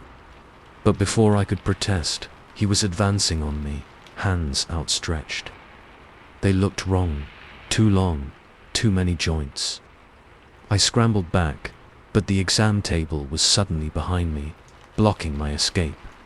What's going on?" I stammered. "Where's Dr. Martinez?" The figure cocked its head, the movement unnaturally fluid. "Dr. Martinez is indisposed. I'll be conducting your examination today. Now, please disrobe and lie down. We have much to explore." Panic seized me. I lunged for the door, but it wouldn't budge. The handle turned to smoke in my grasp. Now, the not doctor said, its voice deepening, losing any semblance of humanity. "There's no need for alarm. We simply want to understand you better. All of you." Its hands reached for me again, and this time I couldn't avoid them. The touch was cold, invasive. I felt like I was being pulled apart at a molecular level. I must have blacked out, because the next thing I knew, I was lying on the exam table. But it wasn't an exam table anymore. It was a conveyor belt, carrying me slowly through a vast, cavernous space filled with strange machinery and pulsing, organic-looking tubes. Figures in white coats moved around me, their faces hidden behind masks that looked less like surgical gear and more like insectoid mandibles. They poked and prodded, muttering in that strange language I couldn't understand. I tried to move, to scream, but my body wouldn't respond. I could only watch in silent horror as they began their examination. They took samples, blood, tissue, things I couldn't even identify. Each extraction was agony, but I couldn't even whimper. Screens floated in the air around me, displaying data I couldn't comprehend. My entire body was mapped out in excruciating detail, every cell, every atom laid bare for their scrutiny. And all the while, that first figure stood at my head, its two long fingers stroking my hair in a grotesque parody of comfort. "Fascinating," it murmured. "Such complexity in such a fragile form. Your kind never ceases to amaze us. Your kind," the words echoed in my mind. bringing with them a flood of terrifying implications. These weren't doctors. They weren't even human. Time lost all meaning as the examination continued. I was pulled apart and put back together more times than I could count. Each time, I felt a little less me, like pieces of my essence were being stripped away, replaced with something alien and wrong. At some point, hours later, days, years, I found myself back in the original exam room. The clock still read to 15. The not doctor stood before me, its mask now gone, revealing a face that hurt to look at directly. Too many eyes, arranged in patterns that made my brain scream in protest. "Thank you for your participation, Sarah Lynn," it said, its mouth not moving in sync with the words. "You've provided us with invaluable data. We've learned so much about your species." I tried to speak, but my voice came out as a strangled croak. What are you? What do you want?" It smiled, a terrible stretching of flesh that was never meant to form that expression. "We are the observers, the collectors, the ones who study all forms of life across all realities. And you, Sarah Lynn, are our latest subject." With a gesture, it summoned a clipboard. But instead of paper, it held a shimmering, multi-dimensional display that hurt my eyes to look at. "Now then, let's discuss your follow-up appointments. We have so much more to learn from you. Your physical form is fascinating, of course, but we've barely scratched the surface of your psychological landscape. Your fears, your dreams, your very concept of self. All of it is ripe for exploration." As it spoke, the room began to shift and warp. The walls breathed, pulsing with an unsettling rhythm. The floor became translucent, revealing an endless void filled with swirling, impossible colors. "Oh, and don't worry about your old life," it continued, oblivious to my mounting horror. "Time works differently here. When we're done, if we're ever done, we can return you to the exact moment you entered our facility. No one will ever know you were gone." A hysterical laugh bubbled up in my throat. Gone, I was already gone. The Sarah Lynn who walked into this place no longer existed. Whatever I was now, I wasn't her anymore. As if reading my thoughts, the being's many eyes focused on me with unsettling intensity. Ah yes, the existential crisis, a common reaction. Don't worry, we'll study that too. Every aspect of your unraveling psyche will be meticulously documented. It made another gesture, and a door appeared. Or maybe it had always been there, and I was only now able to perceive it. Your next appointment awaits. Shall we begin exploring the depths of your subconscious? As I was gently but inexorably guided towards that impossible door, I had one last, fleeting thought. I hoped that somewhere out there, in the world I'd left behind, someone would remember Sarah Lynn, the woman who went for a checkup and never came back. But even that hope faded as I crossed the threshold into a realm of pure, unadulterated psychological horror. My journey as a subject in this cosmic experiment was just beginning, and the clock in the exam room continued to read to 15, a silent witness to the eternity that awaited me. Story 18. The photo album arrived on a Tuesday, a heavy package wrapped in brown paper and twine. No return address, just my name scrawled in unfamiliar handwriting. As I peeled back the layers, a musty scent hit me. Old paper, faded ink, memories trapped in time. I should have been excited to explore this unexpected glimpse into my past. Instead, a chill ran down my spine as I opened the cover and saw myself staring back from photos I had no memory of taking. Little did I know, I was about to embark on a journey that would unravel the very fabric of my reality. My name is Ethan Lee, and until that moment, I thought I knew who I was. A 28-year-old software engineer with a mundane life and an unremarkable past. Now I'm not so sure of anything anymore. The first few pages seemed innocent enough. Baby photos, birthday parties, family vacations, standard fare for any family album. But something was off. The clothes were outdated, the settings unfamiliar. And my parents. They weren't my parents. At least, not the ones I remembered. I flipped through the pages faster, my heart racing.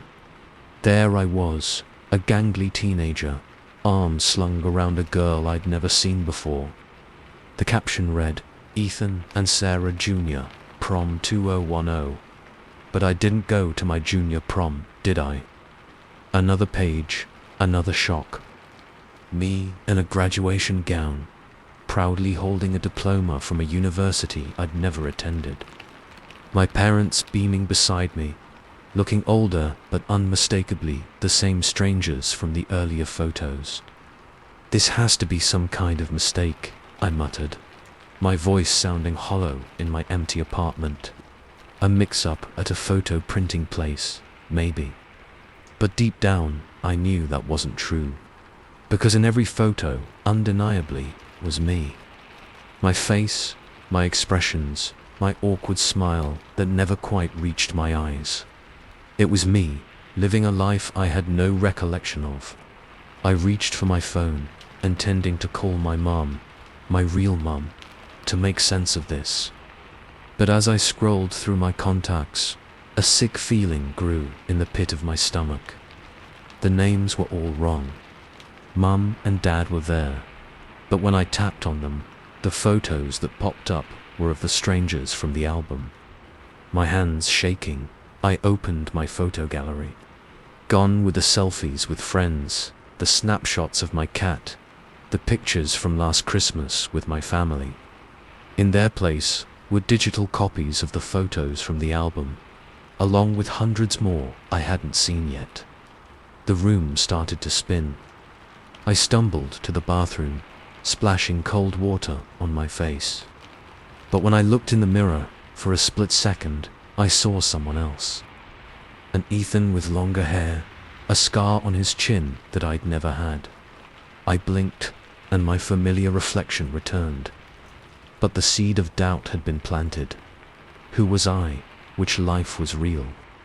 I spent the next few hours in a daze, poring over every photo, every scrap of information in the album. It was a life documented in meticulous detail. Report cards from schools I'd never attended. Ticket stubs from concerts I had no memory of. Love letters from Sarah, whoever she was, each one making my heart ache with a longing for someone I'd never met. As the sun began to set, casting long shadows across my living room floor, I came to the last page of the album.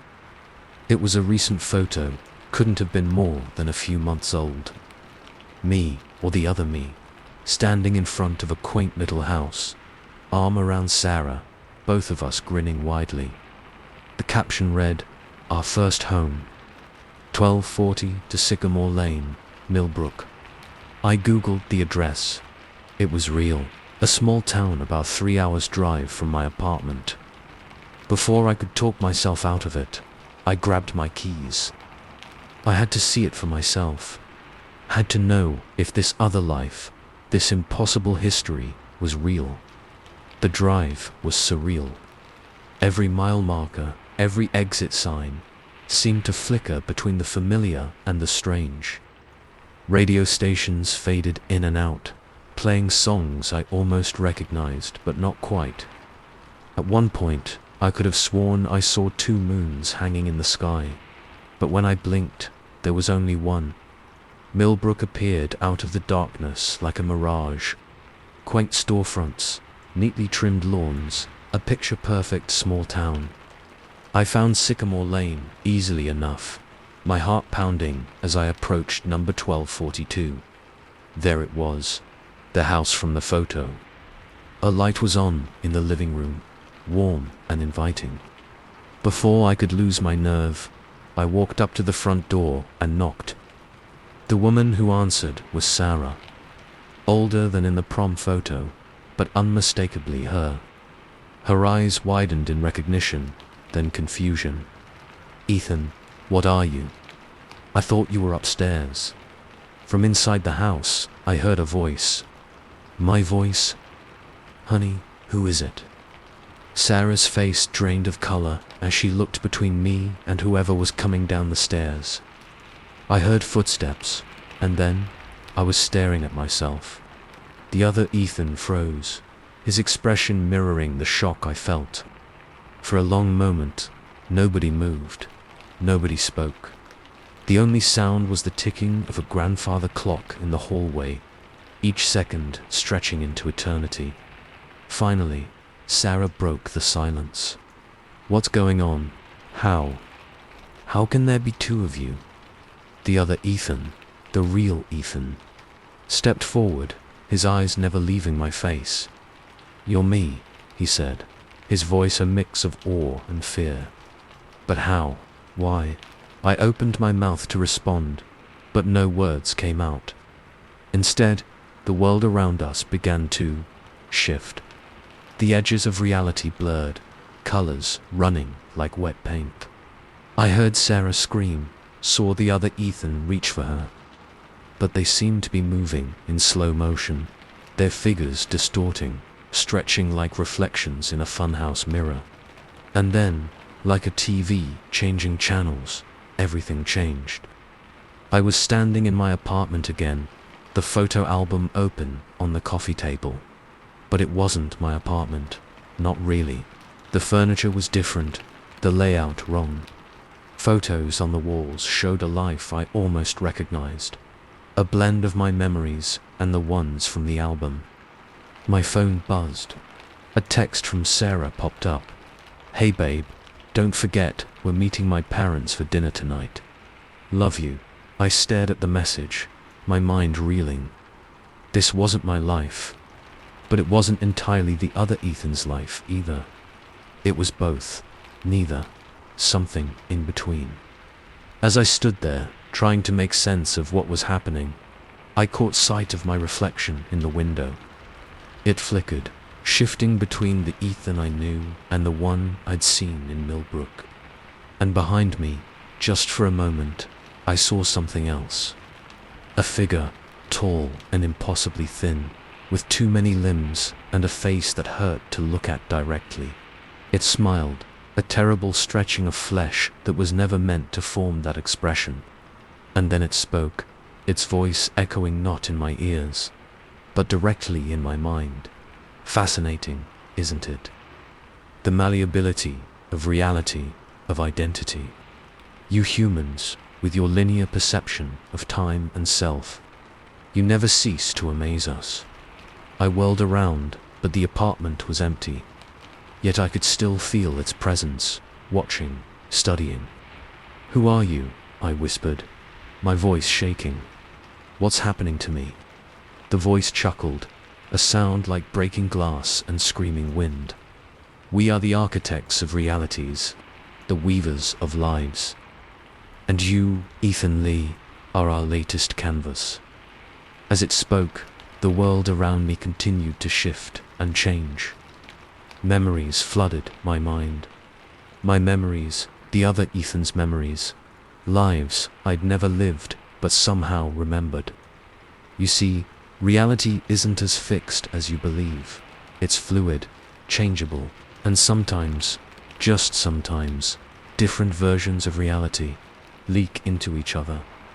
Your photo album, a glimpse into another you, another life. But now that you've seen it, now that you've acknowledged it, I felt a tugging sensation, as if my very essence was being unraveled and rewoven. The barriers between realities are breaking down. You're not just Ethan Lee anymore. You're every Ethan Lee that ever was or could be. As the voice faded, I caught one last glimpse of that terrible figure in the window's reflection. It was holding something that looked disturbingly like a photo album. "Enjoy your new existence, Ethan," will be watching. Always watching. And then I was alone. Or as alone as someone can be when they're simultaneously every version of themselves across infinite realities. I picked up my phone. Was it even mine anymore? And stared at Sarah's text message. Part of me loved her deeply. Part of me had no idea who she was. And every moment, those parts shifted and changed. As I stood there, trapped between realities, I realized the true horror of my situation. I wasn't just Ethan Lee anymore. I was every possibility, every choice, every path not taken. And somewhere out there, in the spaces between realities, the architects were flipping through the pages of my lives, deciding which version of me would exist in the next moment. The photo album sat innocently on the coffee table, a portal to lives unlived and identities unknown. And I knew, with a certainty that chilled me to my core, that my journey into the impossible was only just beginning. Story 19. The first song felt like it was written just for me. A haunting melody that seemed to pluck the strings of my very soul. Lyrics that spoke to my deepest fears and secret desires. I was instantly hooked. How could I have known that with each perfectly curated track, I was surrendering a piece of my free will to an algorithm that hungered for more than just my listening data? My name is Jess Nguyen, and until a month ago, I was just another music-obsessed 20-something, always on the hunt for my next audio fix. Now I'm not sure if I'm a person anymore, or just a puppet dancing to a tune I can't control. It started innocently enough. A targeted ad for a new streaming service called EcoSync popped up on my feed. Music that knows you better than you know yourself, the tagline promised. I scoffed at first.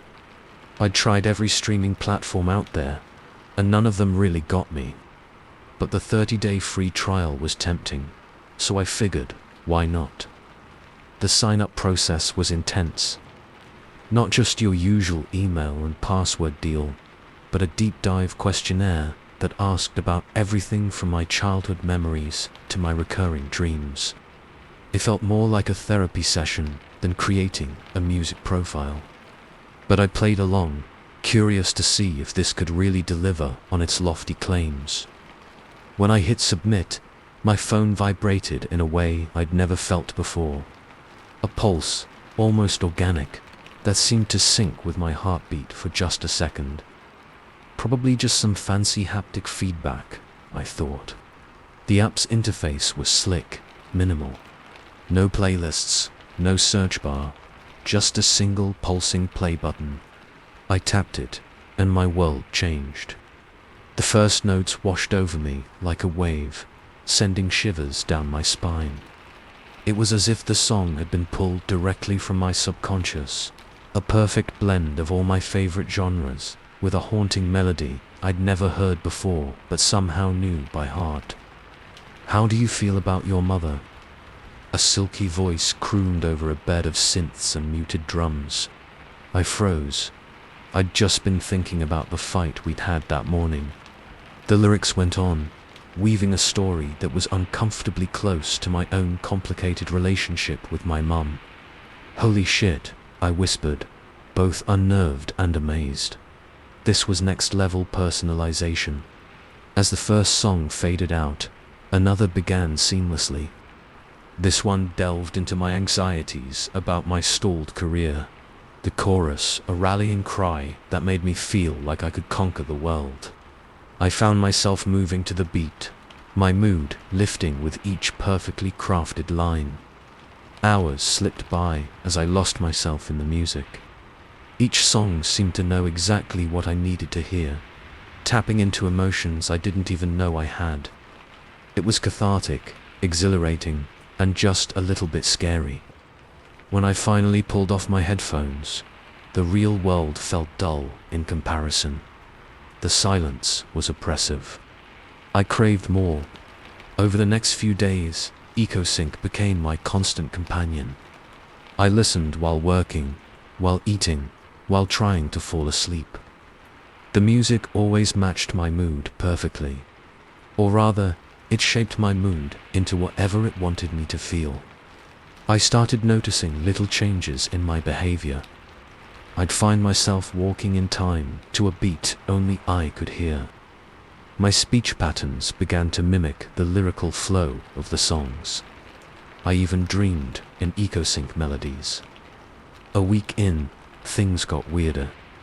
I was listening to a particularly intense track about confronting your fears, when I suddenly had the urge to call my ex, something I'd been avoiding for months. My fingers moved of their own accord, dialing his number before I could stop myself. The conversation that followed was eerily similar to the song's lyrics. I found myself saying things, making decisions I never would have on my own, but it felt right, like the music was guiding me towards some better version of myself. As the days wore on, the line between the music and reality began to blur. I'd be in the middle of a conversation and could swear I heard a faint melody underscoring our words. People's voices started to sound like instruments in some grand composition. I tried to take a break, to spend a day without eco-sync. The withdrawal was intense. The world seemed muted, off-key. I developed a pounding headache and couldn't focus on anything. After just a few hours, I gave in and put my headphones back on. The relief was instant, a rush of euphoria as the music welcomed me back. That's when I realized I might be in trouble. I reached out to my best friend, Maya, hoping she could talk some sense into me. We met at our favorite coffee shop, but as soon as I took out my earbuds, the familiar unease set in. "Jess, are you okay?" Maya asked, her brow furrowed with concern. "You look different." I opened my mouth to explain, but the words came out all wrong. Instead of expressing my fears about the app, I found myself extolling its virtues. "You have to try it, Maya," I heard myself say, my voice taking on the same silky quality as the eco-sync vocals. "It's life-changing. It's like the music knows me better than I know myself." Maya's frown deepened. "That doesn't sound like you, Jess.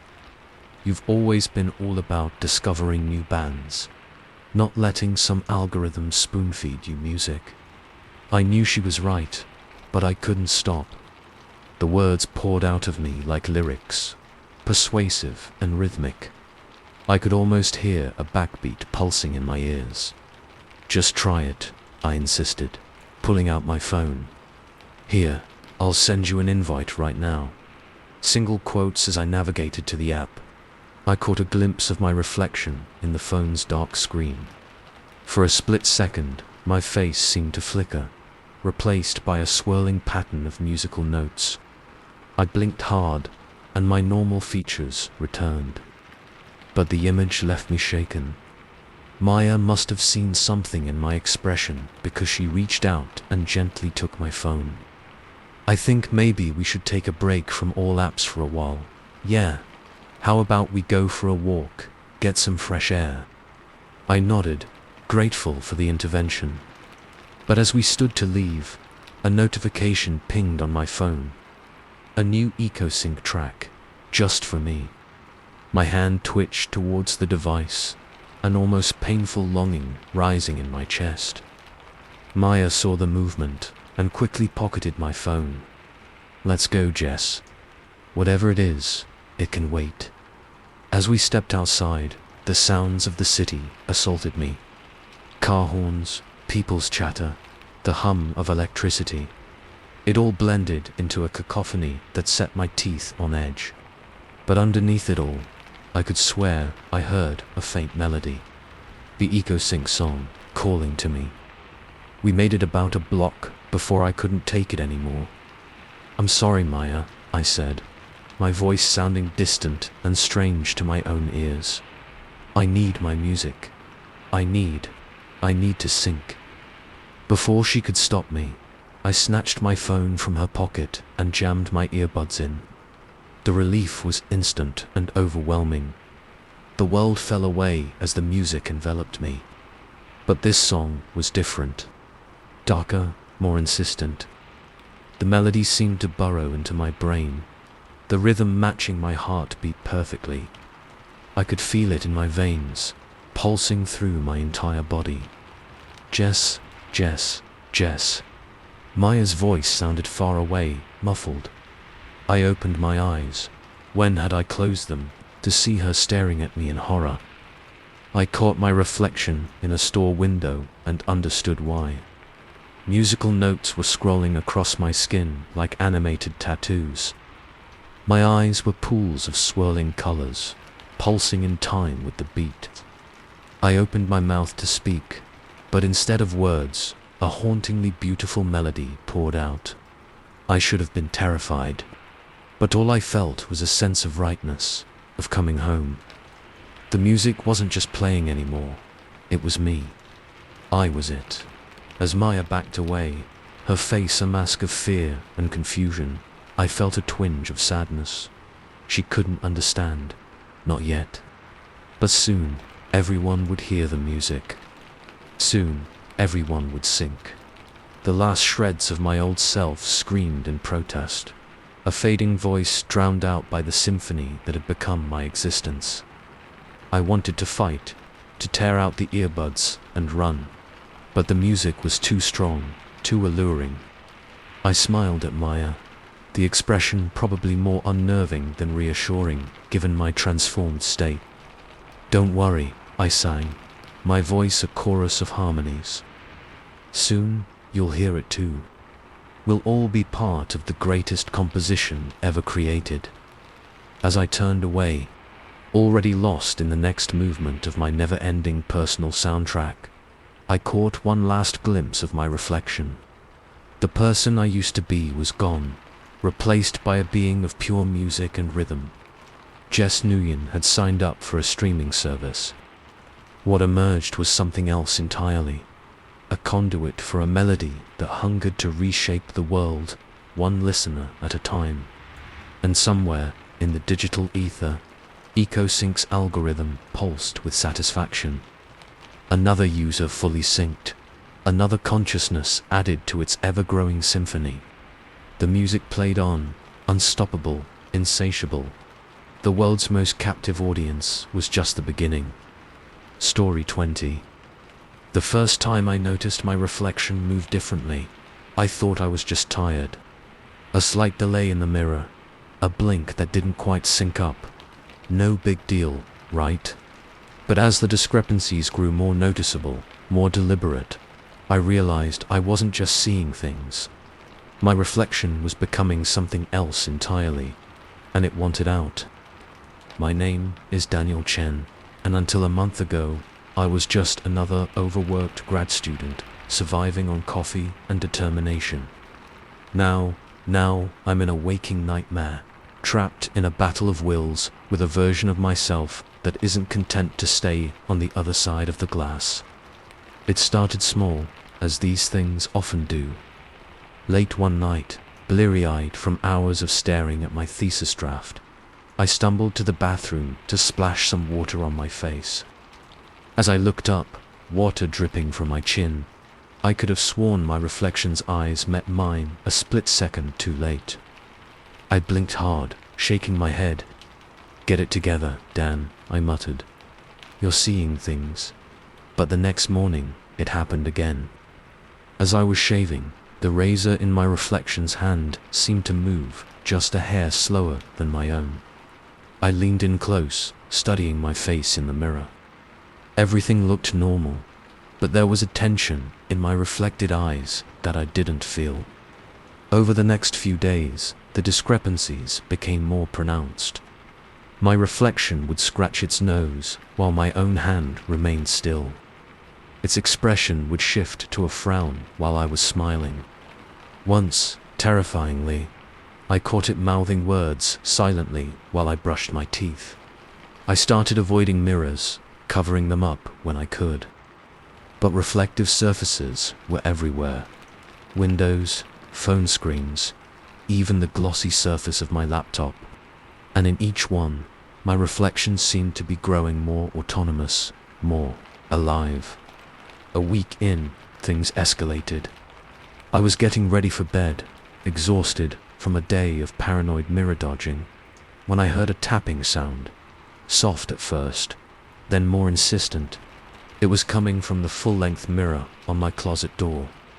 Heart pounding, I approached slowly. My reflection stood there, hand raised as if knocking on a door.